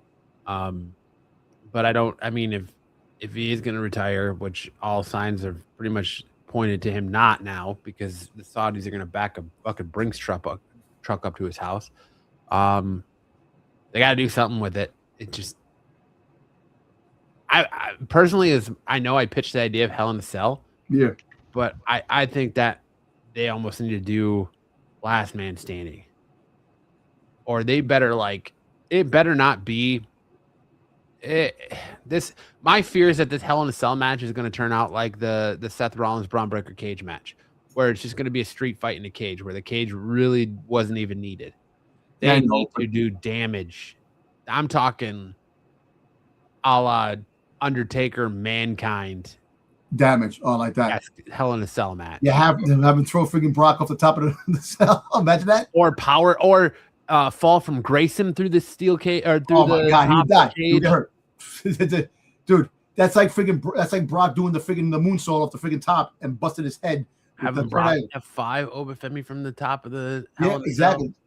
Cell. You could have that. It could be like freaking Rikishi and the Undertaker. Rikishi got thrown into the truck with hay off the top. Yeah. The Undertaker. But I would take just like more recent, like CM Punk versus Drew McIntyre. That was pretty good. Sure too. Yeah. But so I would, like I said, it would definitely have to be epic. It has to be to a point where it's like, damn, like holy shit, like the holy shit moment. So they can freaking take out the holy shit and say, this is awesome. It's got to be a match where neither man walks out of that Hell in a Cell. Like they're going to both be carted out. The same. Exactly. That'd be actually cool. And then you have Obafemi go, I'm still standing when he comes out the next better than I ever did. But true survival. Come to think of it, WWE, I would not put it past the WWE. Had 2-night Hell in a Cell event. You freaking fight one night in the Hell in a Cell, is intermission, and the next night you have to continue to fight. Imagine that, a 2-night Hell in a Cell event. Yeah, end it and start it. Now you're trying to kill him, Sticks. Fucking Brock can land on his head and kill himself. Brock moonsaults into the commentary table. No, he's dead. He's dead. He's gone. He's done. Yeah, he'd land right on his head. Oh, hell yeah. And Brock is too old for that shit. He's in his 50s. He's not getting thrown off anything, man. Javon Evans was talking about that on Brandy Rhodes' podcast. And if someone the likes of Javon Evans is afraid to do a standing moonsault or do a moonsault from the top rope because of Brock, I don't think Brock needs to be up there trying to do anything. I know. I don't think Brock will ever do that ever again. No. Never again. All right. I got the last thing for the dirt sheets. The potential WWE arrivals. Who comes first? I'm going to throw out some names. And you tell me who comes first. Villa Fatu, Enzo Amore, Big Cass, Baron Corbin, Mike Santana, and Haruko Tatashi. I'm going to say Enzo and Cass. Yeah, Enzo Cass will be next, and probably Takahashi. Takahashi? Yeah. I don't know. I think Takahashi, Great American Bash. It already happened. It happened. Oh, did Yes, it happened Sunday. Oh, yeah, it did just fucking happen last weekend. Yeah. Duh, stupid me. That's what. Actually, you know what? I think Enzo and Cass still happen because I think that's what friggin' Danhausen has fucking been doing experiments. Enzo and Cass are going to go to NXT. So they are going to NXT first. But I also think Baron Corbin might be popping up soon too. I think he pops up way before Zilla and Mike Santana. He's still with MLW, I think. He finished. Money on Bonafide G and Big Cass. Yeah, he finished his his last MLW appearance last weekend. Yeah.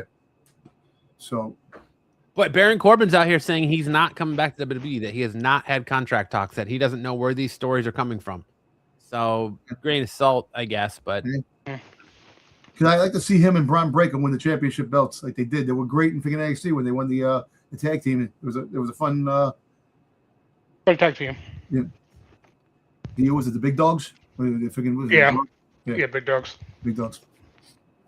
I don't know. You bring Baron Corbin back to the main roster, he's going to be broke ass Corbin again in no time. You got Rick Booze. Stupid ass gimmick like Happy. Bring back Rick Booze.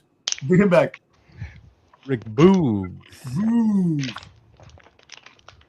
Yeah, so that's the dirt sheets. But you know what? I'm going to throw this in there, this shade in there. Like I keep saying that the door. It's going to be Kornhausen. Freaking that Nick Aldis is now going to be wrestling, and he's give up his GM. I think we get Paul Heyman as the GM of SmackDown. Yeah, I think that'll be the stipulation between him and Gunther is that if Nick Aldis loses, Nick Aldis has to give up being the GM of SmackDown. Yeah.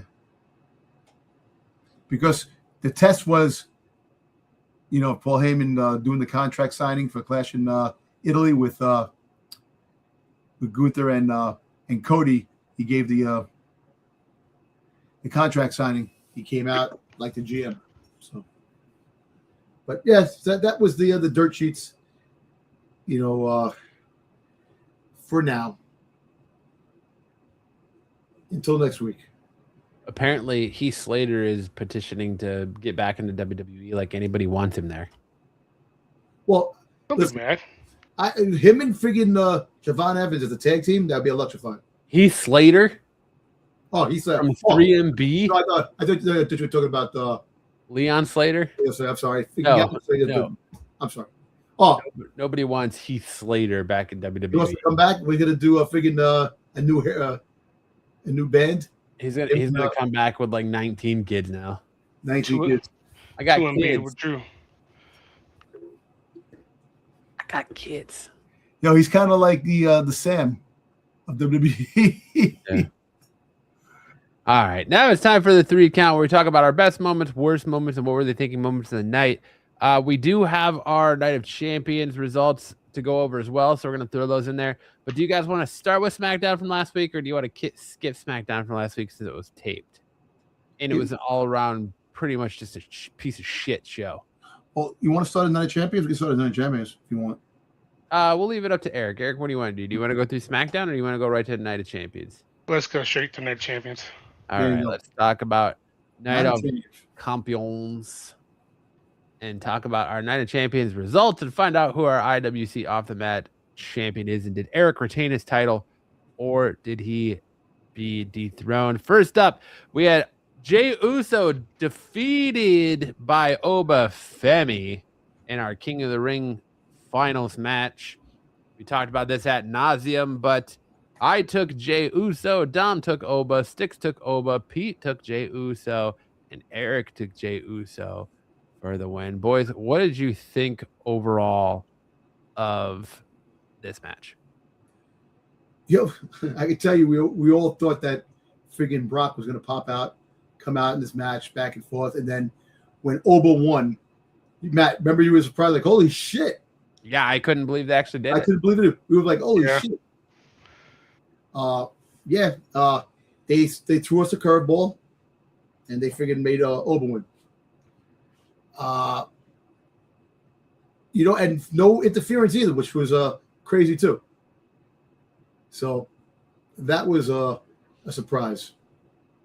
I don't think there's any interference during the whole King of the Ring stuff. No, there was just Chelsea Green and Tiffany Stratton, man. Yeah.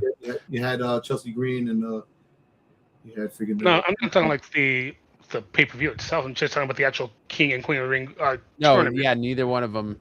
Yeah, no, there wasn't. Yeah, no, exactly. Oh well, yeah. Didn't Braun Breaker cost Seth his King of the Ring match? No, that was one of the semifinal matches that he fought. Yeah. Against Javon Evans. But no, yeah.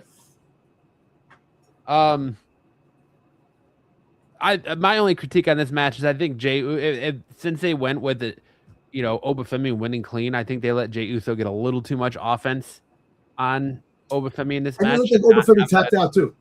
It did. I think he was just getting momentum. We didn't tap out, but they called it tapped out. Which, this is another thing. I'm sorry. There was no talk about it on Monday night. No talk about that on Monday night. No friggin' Roman Reigns getting pissed at Jey for losing type of thing, which made no sense. You were supposed to have the continuation from that story, and they didn't do anything on Monday night. So, what were your overall thoughts of this match, Eric? To be honest, I enjoyed it. I didn't see anything wrong with it. Just everybody was surprised by the ending because everybody thought there was going to be interference, but no. Do you think they let Jey Uso get too much offense, or do you think it was a all-around just solid match? I mean, it was a decent one because they wanted people believing that Jey was going to win this match. But like I said, I enjoyed it for what it was. Sticks said they didn't talk about it because they moved on already. No, yeah, I know. Yeah. And let's talk about that terrible super kick that he tried to hit on Oba, where he kicked the top of Oba's head. Here, he hit his hair. Basically missed Oba completely. It pretty much grazed him. That's all it did. Yeah. But you know what? Listen, I actually like the fact that the offense, they like Eric said, they also, that they made you believe that Jey was going to win. Up until the end. In a solid match that had no interference, which was awesome, but I do like the interference here and there, but very surprised with that. And the outcome was great. Like, oh shit, Obafemi won. You don't think that Jey getting that much offense on Oba makes Oba look a little bit weaker going into Hell in a Cell against Brock Lesnar? No. Because he's no sold. It took 7 F5s to keep him down against Brock Lesnar, but only a couple super kicks from Jey to leave him on the mat for a little bit. Any day you got to make things realistic too. You can't be like immortalized and be freaking goddamn, but nothing can affect you. Each wrestler, it's like, think about this. Each wrestler has a different offense towards an opponent. It's like a game. How come some games that certain players destroy, and there's some other teams that they can't destroy, or like some teams have will play a team and they'll dominate that team, but they just can't pull the trigger and dominate another team that's actually worse off than the team that they dominate. It's all in the wrestler itself and their offense towards their opponent, which I actually like. I like the fact that you actually thought that Jey was going to win, and Jey put up a good offense. And look, I keep telling you, Jey is a popular guy. They're gonna. He's over, man. He's over. They're gonna continue. As much as people don't want to see him win, he still generates large crowds cheering. He still generates, merchandise sales. So they got to make it real. He can't just get squashed. 1, 2, 3. Obafemi is a beast, but even a beast can get cut down to size sometimes. Stick says you can't have Obafemi no sell Jay's offense. Sure you can. Why not?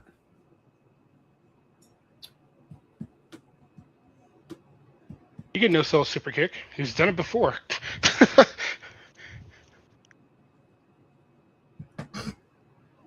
And listen, Definitely can. Jay is like the freaking Shawn Michaels, man. He's the other popular, freaking partner that was a tag team partner out of the two tag teams. Even though I like Jimmy's, I think Jimmy's funnier.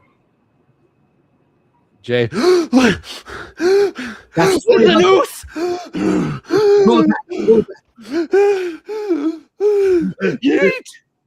Yeet. That's Jay right there, fucking sucking that win, boy. But as a competitor, he's good.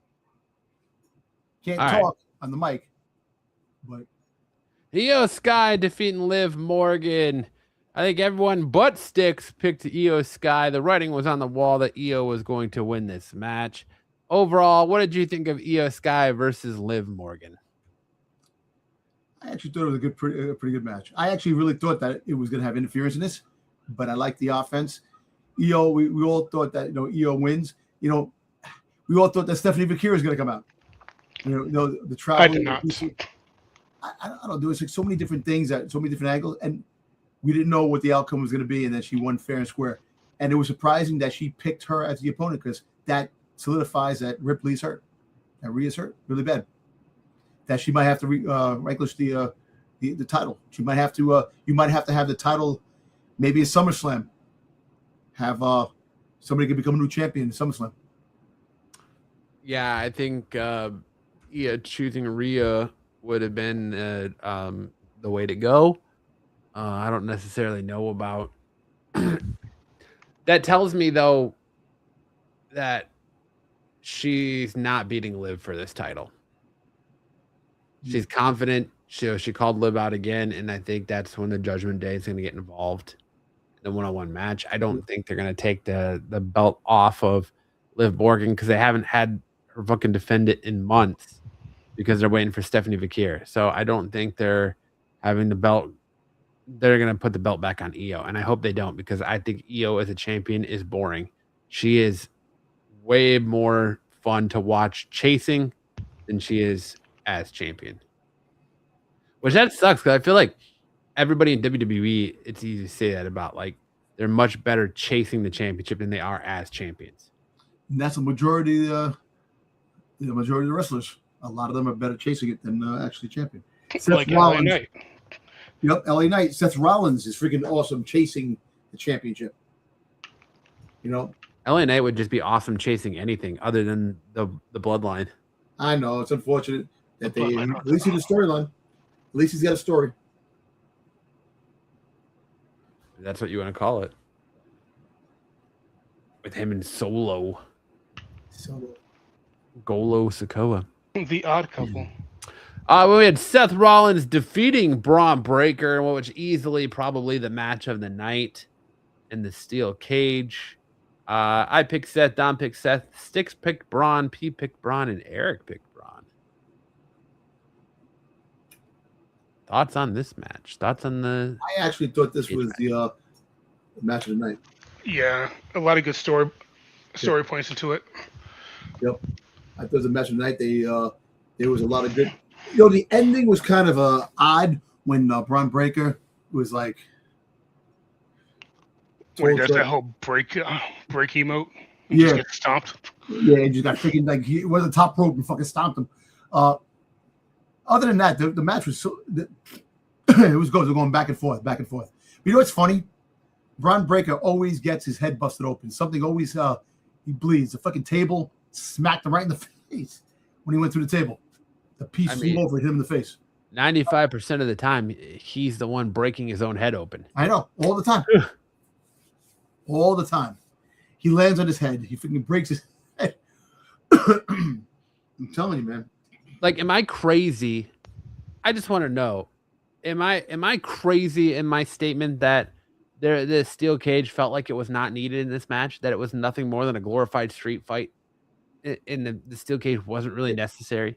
Where they threw like 9,000 tables and chairs in the freaking middle of the There was ring. no like really crazy cage spots that needed the steel cage. Like, yeah, they climbed up to it and did your traditional battle on top of the cage type ordeal, but there was nothing like monumental that really makes a cage match stand out in this match. Yeah. It's like the McIntyre match with Jacob Fatu. And the same thing with the tribal friggin' Tribal combat. Trial by combat match. Yeah, it was essentially just a glorified street fight. Yeah. They need to do something cooler for like the tribal combat should be like a Punjabi pit match almost, but like maybe palm trees instead of like. No. Or you have the whole bloodline out. It's the lumberjack match. Yeah, I like that idea too. Yeah, the whole bloodline is lumberjacks. That'd be cool. When was the last time we had a good lumberjack match? We haven't had that in a long time either. Yeah, it's been decades. Why aren't we having a? Yeah, you should have had Braun. Yeah, that old side spear to the falling out of the cage. What you could have had, a bra and panty match. What you do is each opponent. I don't want to see Braun Breaker and Seth Rollins in a bra and panty match. No. Calm down, Vince. Wait, listen to me. You have all the girls around the ring, and each move takes a piece of clothing off them. All right, Vince Tober, just calm down a little bit. Vince Tober. Damn. All right, we don't need puppy power over here. All right, puppies. Oh, we had Trick Williams retaining over Ricky Saints, which was probably the fucking worst match of the night. The god awful match. Oh my god. God awful match. It was. Definitely was. Little Yachty can't swing a kendo stick worth a dick. Little Yachty, man. Ricky Saints and Trick both looked terrible in this match. Yep. They definitely cared. weren't connected. They just want to get aside. Yeah, nobody cared about this match. And now you want to talk about doing Ricky Saints versus Trick Williams versus Carmelo Hayes in a triple threat match at SummerSlam. Why? Don't make us sit through this bullshit again, please. Melo could carry the match. Please don't make us sit through this bullshit. See, they could have had a triple threat match with like that. That would have been even more. I think Carmelo with Trick, the chemistry is much better. Yeah. Much better. Brandon said his best moment of the night was Sami Zayn winning the Undisputed Championship. Worst moment of the night was Trick Williams versus Ricky Saints. What are they thinking? Moment of the night was Tiffany versus Jade Cargill, part 6. True. I mean, all of us took Trick. I think this was a no brainer. Yeah. The Trick was keeping this title. But it was just a god awful match. Worst match of the night by far. Close contender, Tiffany Stratton retaining over Jade Cargill. Everyone picked Jade but Eric. Everyone thought Jade was going over for sure over Tiffany. But Eric, and this is a match where we saw our only interference of the night, where we saw Chelsea Green, Charlotte, Mead Shin, and B-Fab all get involved. Because I already fucking called it. Chelsea Green is gonna friggin' betray Tiffany Stratton. That's what definitely everything is leading up to. Stick says this was the worst in his opinion. It was actually better than the Trick Williams match in the thick of a Saints.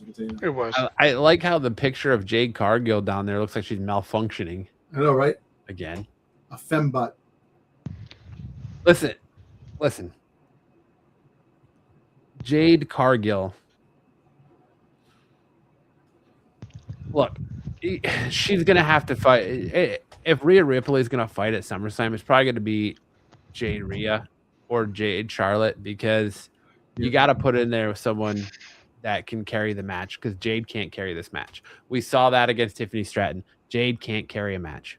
She needs to be carried through a match. And Tiffany Stratton did her no favors And I thank God that Neither can carry a match. Green, yeah, I think thank God for Chelsea Green and Charlotte and everyone else coming out there and getting involved, because this match was atrocious. I don't get it. I don't get the allure behind Tiffany Stratton. I never have. Tiffy time. I really think that the only reason WWE puts her out there is to see if she has a wardrobe malfunction at this point. Well, that's more of a you thing, but sure. Well, Hey, I'm just saying. I'm not mad at it. I'm not I mad know at you it. ain't. I'm not mad at it at all. At the same time, I'm just so bored of Tiffany Stratton. There's You finally come to see the light, sir. Give something else. I've been seeing the light. I have not. I was so ecstatic when they took the belt off of her and gave it to Jade. I like Jade as a person. I've gotten to interview her. I think she's an amazing person. She's very nice, but she's definitely still very, very green. She's getting better, but she's still very, very green in the ring. Yeah, she's getting better. The last couple matches she's had have been a lot better. But it's not. Which is funny because her best matches are with Rhea. Yes, they are. She can't carry a match. You can't ask her to carry a match, which shows what they did with Tiffany here. So then we had the surprise shocker of the night. No, hey, listen. No, I had Sami Zayn, not friggin' Cody. That's a lie. I knew one of you chose Sami. I chose Sami. I chose Sami. I know I chose Sami. No, Sticks did not chose Sami. I chose Sami. You need to review the tapes. I can check Sticks's. I'm pretty sure Sticks said Sami. I said Sami. I got Sticks's right here. Sticks said he took Braun Breaker, Liv Morgan, Jade Cargill, Obafemi, Trick Williams, and he did pick Sami Zayn. I picked Sami Zayn. I took Sami Zayn too. I don't know, Dom. You flip flop so much. I can't blame. But I did it right. I took friggin' Obafemi. I took friggin' goddamn friggin' Seth Rollins.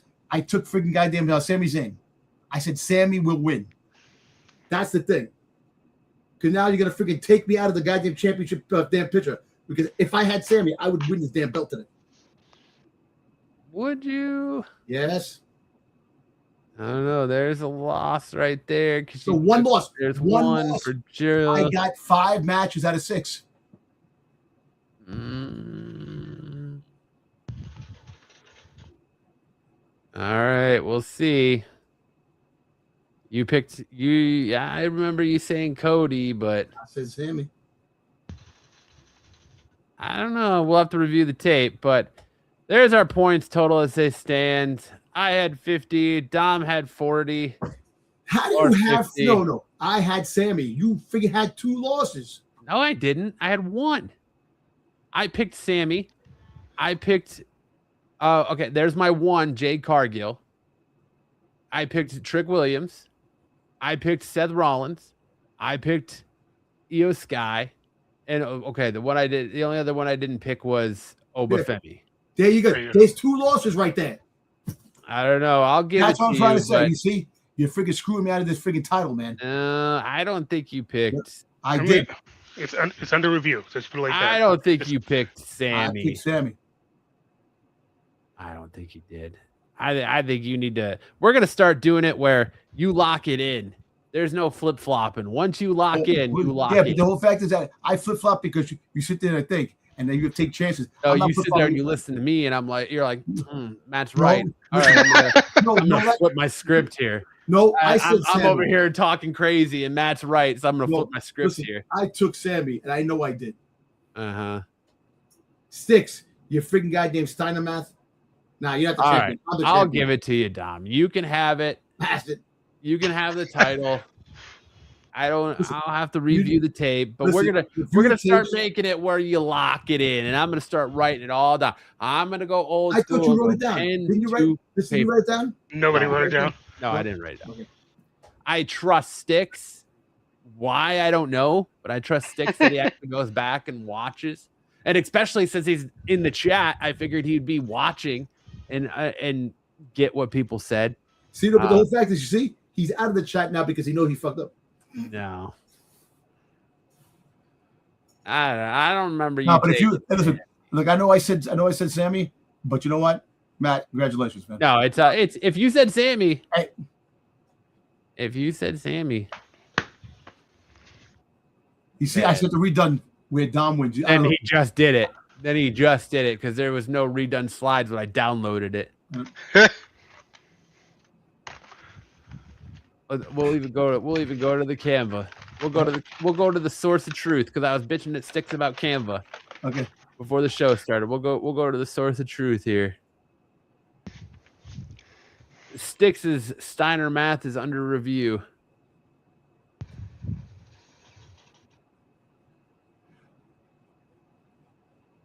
We'll go to the source of truth here.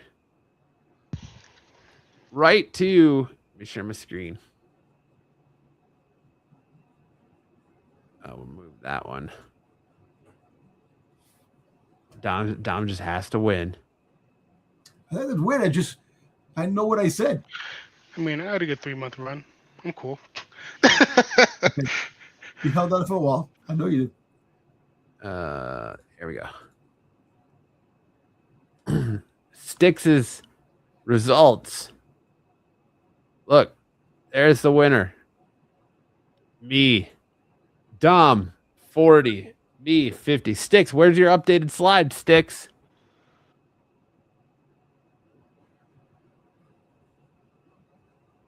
If Sticks is admitting that he got it wrong, then we'll give it to you, Dom. Fucking Sticks, man. Because I can't do it here. Because I can't do it here.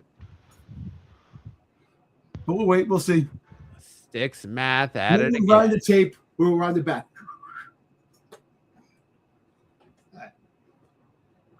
All right. We'll just give it to Dom. No. Listen. Hold on to it right now. Just keep it warm for a minute. Just keep it warm. It's crazy. Keep it warm. There's nothing to keep warm down. It's a fictional title. I know. It's bragging rights, Dom. I know. My bragging rights warm. Let me put them in my little pocket. Let me keep them all warm for you. Congratulations, Dom, on your victory. Well, thank you. But I congratulate you because I got to see if that, because sometimes I can't remember what I freaking goddamn wore yesterday. Oh, now Dom went from being so certain that he said Sami to now he's flip-flopping on his flip-flop. No, but I did Sami. I did say Sami. I did say it. So we'll go back. We'll see what's what. We'll get the results out there next week. All right. That's our review of Night of Champions. We're ready to do Saturday main event coming up and then SummerSlam. So now we turn our attention right back to our 3 count, and let's talk about Monday Night Raw this week, coming to us from New Jersey, of all places, in Atlantic, New Jersey, from the Jim Whalen Boardwalk Hall. Eric, best moment, worst moment, and what were they thinking moment of the night for Monday Night Raw? Best moment was the Seth Rollins Roman Reigns promo. Yeah.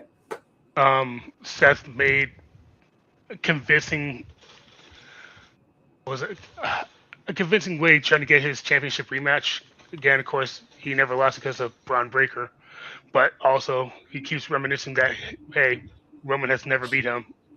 But Roman has beat him. Yes. I know. But just not like a pay-per-view or main event match. You know, where it mostly matters. But the way Seth presented it just, gave me kind of goosebumps on that one. Worse was anything with Liv Morgan. But she's the greatest women's champion of all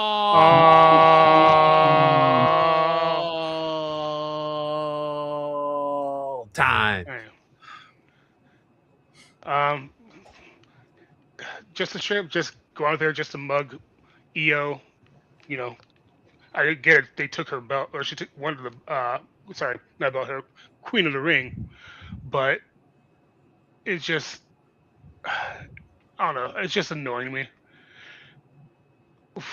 And the W2F moment of the night was Austin Theory talking with Maxine.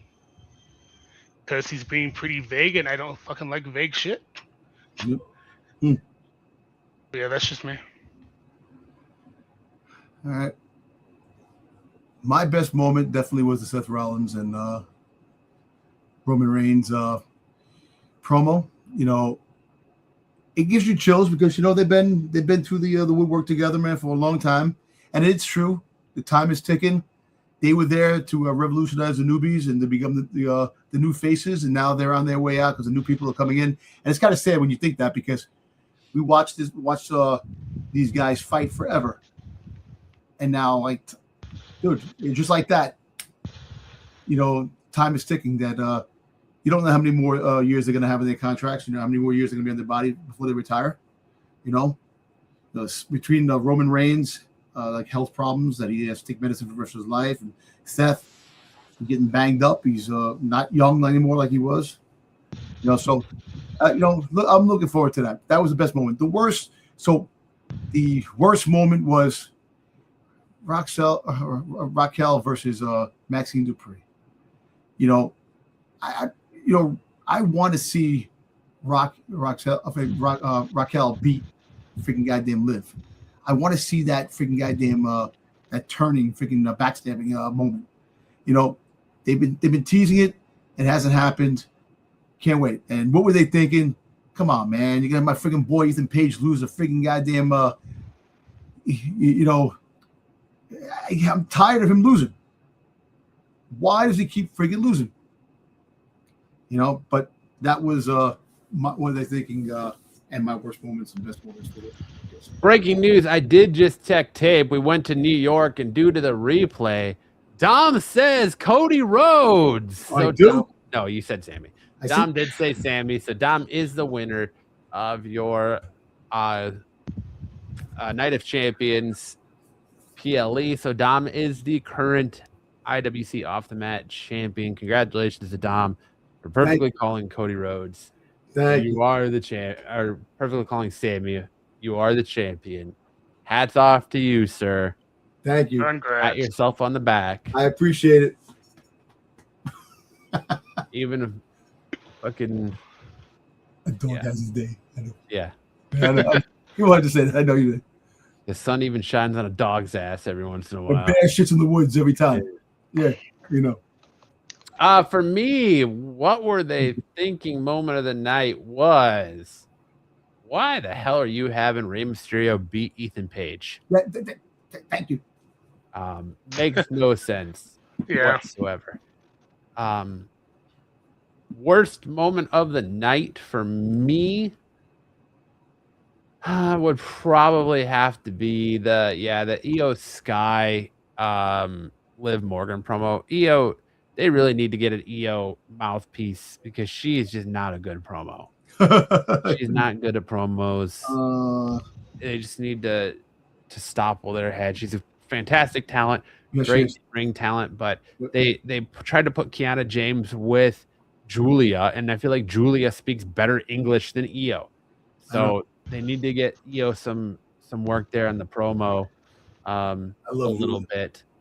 And let's see, best moment of the night for me was probably, I'm gonna say, I did like the Roman Reigns Seth Rollins promo, but I also really like the Brock Lesnar Obafemi promo to start the show. And I like the Chad Gable defeating JD McDonough too. That was a fun match. You didn't like the freaking goddamn Joe Hendry fucking musical? No, I'm tired of Joe Hendry's rock concerts. They're already too much. No, actually, the Brock was good, and I like the fact that Brock was the mouthpiece. Paul Heyman didn't talk for Brock. Yeah, Brock was talking. That was good. The Chad Gable JD McDonough stuff was fun with Danhausen coming out with the briefcase full of human monies and it blowing up in their faces, and that was a fun match. Yeah, it was fun. Yeah. But that was my thoughts on Raw. What about NXT? I have not watched NXT for this week yet, so I'm kind of out on this one. Eric, what were your thoughts on NXT this week? So my what the fuck moment was having EK Prosper beat Keanu Carver again with the help of Tank Ledger. Give Keanu Carver better opponents rather than just feeding him the EK Prosper to help out with his stock. Because we know with proper time, Keanu Carver can be main event quality. Even though he's just pretty much hood Obafemi. That's the only way I can think of him. Yeah. Worst thing, anything with Vanity Projects. I enjoyed the match with Galeno and El Hijo de Dr. Wagner. But again, it's just all these fucking miscues that give Vanity Project the win. And especially with Jackson Drake beating Mason Rook. Mason Rook can't catch a break now. He's super over, but just can't win. Best. I can't say Nikki Blackheart because she almost botched a torture rack. Yeah, I saw that. Her leg gave out. You seen that? Yeah, right? I saw a buckle. Yeah, she buckled. But yo, she's built like a brick shit house, man. She's thick. She is mommy. That's all I'm gonna say. Yeah, she is. Best though. I guess I would just say Kendall Grace opening celebration promo. That's pretty much it. All right. Your best moment of the night wasn't the debut of Nikki Blackheart and being called by, greatest color commentary ever, Vic Joseph we know who that is, and her arrival. Yeah, I know. Yeah. That's all I've saw from NXT is just her debut and Vic Joseph just, hey, we all know who that is. Yeah, the quote-unquote voice of NXT. Yeah. And apparently she's going to go by Martinez. Yeah. Martinez, yeah, she changed the name, Martinez, yeah. And she might get called up right away. They're talking about that. Give her a few months. Yeah. What about you, Dom? Did you watch NXT? I watched a little bit of it. I thought that Tatum Paxley was going to leave and come to the main roster, but unfortunately she's not. Now they're still using her in storyline. She lost to Kalani Jordan. I thought that was a fun match. I think she's going. My best night of the match was Jada Parker won. She finally wins a match. I love Jada Parker, man. But it was against freaking yeah. Because the whole thing is that Natty has that faction now. That's the one against. I think we get a lot of those call-ups. I think Natty's going to come up with that faction in the women's division in the main roster. What's the name? Lost the belt. Freaking Little Vice lost the belt. Yeah. Yep. She lost the belt.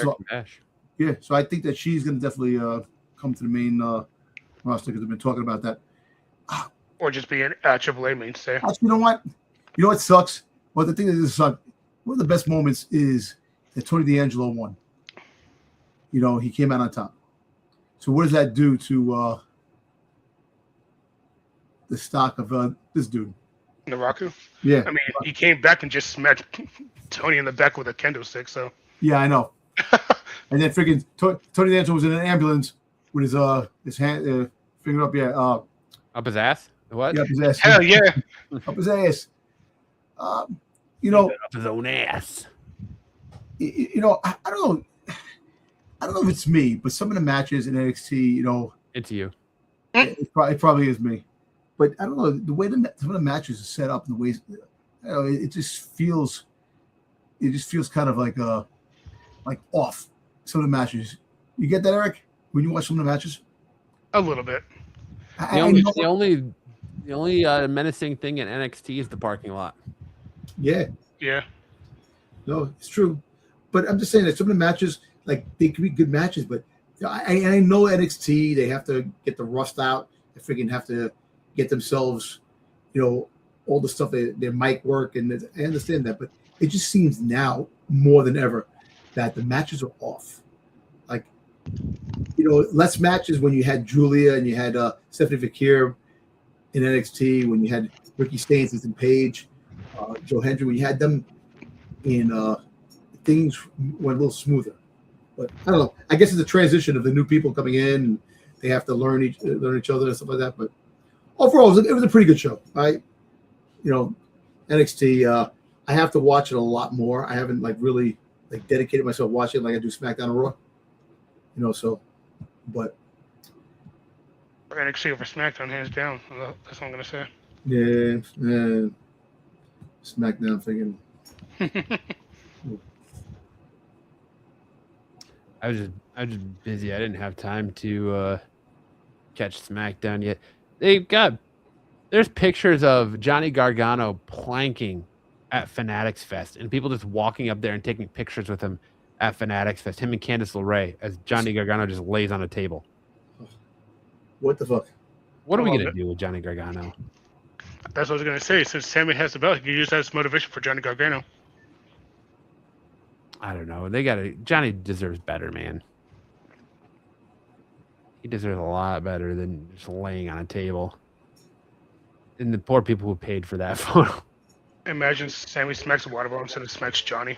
And then he it's like Space Jam, right? He hits the water bottle and it sprays all over Johnny, and it's got Sammy's magical juice. And next thing you know, Johnny Gargano. You need Danhausen. Danhausen has to do something to bring him out. Shock him, yeah. Accidentally shock Johnny Gargano to get him out, but yeah. Got a big congratulations to we're gonna go to AEW Forbidden Door now. Shout out to Mercedes Moné for winning the women's Owen Cup final match. Yep. Beating Maya World by submission.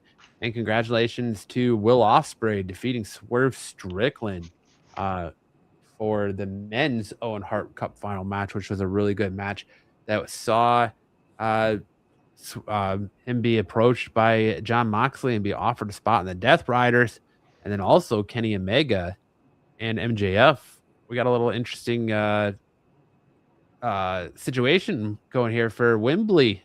Will Ospreay face Kenny Omega? Will he face MJF?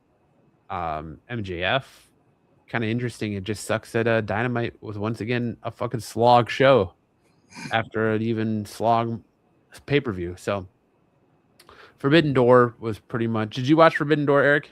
I did not. Forbidden Door was pretty much a skip pay-per-view, but I mean they had 1, 2, 3, 4, 5, 6, 7, 8, 9, 10, 11, 12 matches on Forbidden Door. Nice. You see? That's too much. That is too much. 12 is too much. 12 is way too much. Well, how about 7? 7's all right. 7 will be all right, especially if you're going to do the WWE thing and have 2 on the pre-show. Yeah. 7 would be all right. You had MJF. If we want to talk about Dynamite last night, you had MJF retaining over Mark Briscoe for the win. King Kevin Knight beat Leo Rush. Jon Moxley and Will Ospreay versus Blake Christensen and Lee Johnson, with Mox and Ospreay winning that match. And then you had the TBS Championship Survival of the Fittest match. You see, one thing about AEW, they're doing the matches that WWE should be doing. A lot of the matches. A lot of the different things. WWE is just generic now. They play it safe. They don't do any of the shit that they should be doing. And it's like, it gets boring. It gets freaking like you said, it is boring because they don't do the things that they used to do. Like the lumberjack matches, the freaking tornado match, fucking different types of matches, man, that make things more interesting. And then you saw Hikaru Shida winning the TBS Championship on Dynamite last night. And then we move into, of course, we had Slammiversary. Did either of you check out Slammiversary? Mr. Uha Nation's back. Uhaa Nation. Formerly Apollo Crews. Yes, sir. And Nick Namath won the championship belt. Dolph Ziggler. You had Cedric Alexander retaining the TNA X Division Championship in kind of an interesting way, where you had Leon Slater actually pull the belt down, but Alexander is the one who gained possession with it and to retain the belt. You had what else? Yes, Nick Namath winning the TNA World Championship, and you also had Amazing Red return to TNA and get inducted into the TNA Hall of Fame, I believe. Yeah, the Nick Namath match was actually really good. I watched that. And your no surrender match saw Moose defeating Eddie Edwards. Moose. They need more big guys in WWE. Zaya Brookside defeated Li Ying Lee to win the TNA Knockouts Championship. Yeah. Yep. And then the Broken Hardys defeated the System to win the tag team titles for their 5th time. Yep. So there you go. There's Slammiversary. It was actually, overall, TNA was pretty good. It was a pretty good event. Doesn't look like they have much of a program tonight for TNA. No, they do not. You had Nick Namath on. You had a X Division Championship #1 contenders match set up. You had a TV tournament. Allie versus... Can't see who that is. Something Elegance. Ash by Elegance, a.k.a. Dana Brooke. No, it's not Ash. Who is it? I can't see who else it is. It's not Ash by Elegance. I can't tell. So the writing on it's so small.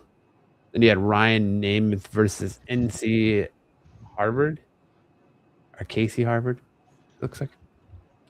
But that's your TNA Impact tonight.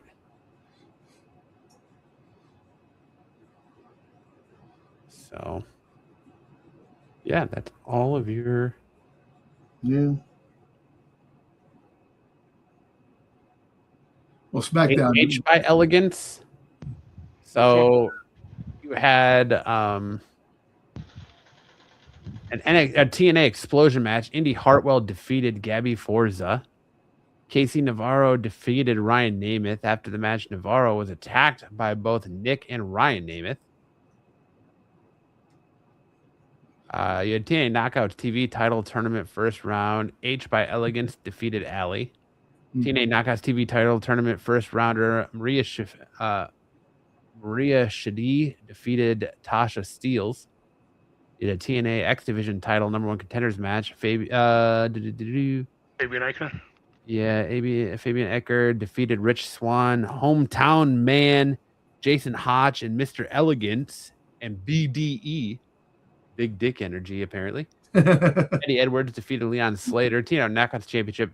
Zaya Brooks defeated Li Ying Lee. TNA Knockouts TV title tournament first round. M by Elegance defeated Rosemary. The fucker with all these letters by Elegance. Moose defeated AJ Frisco via DQ.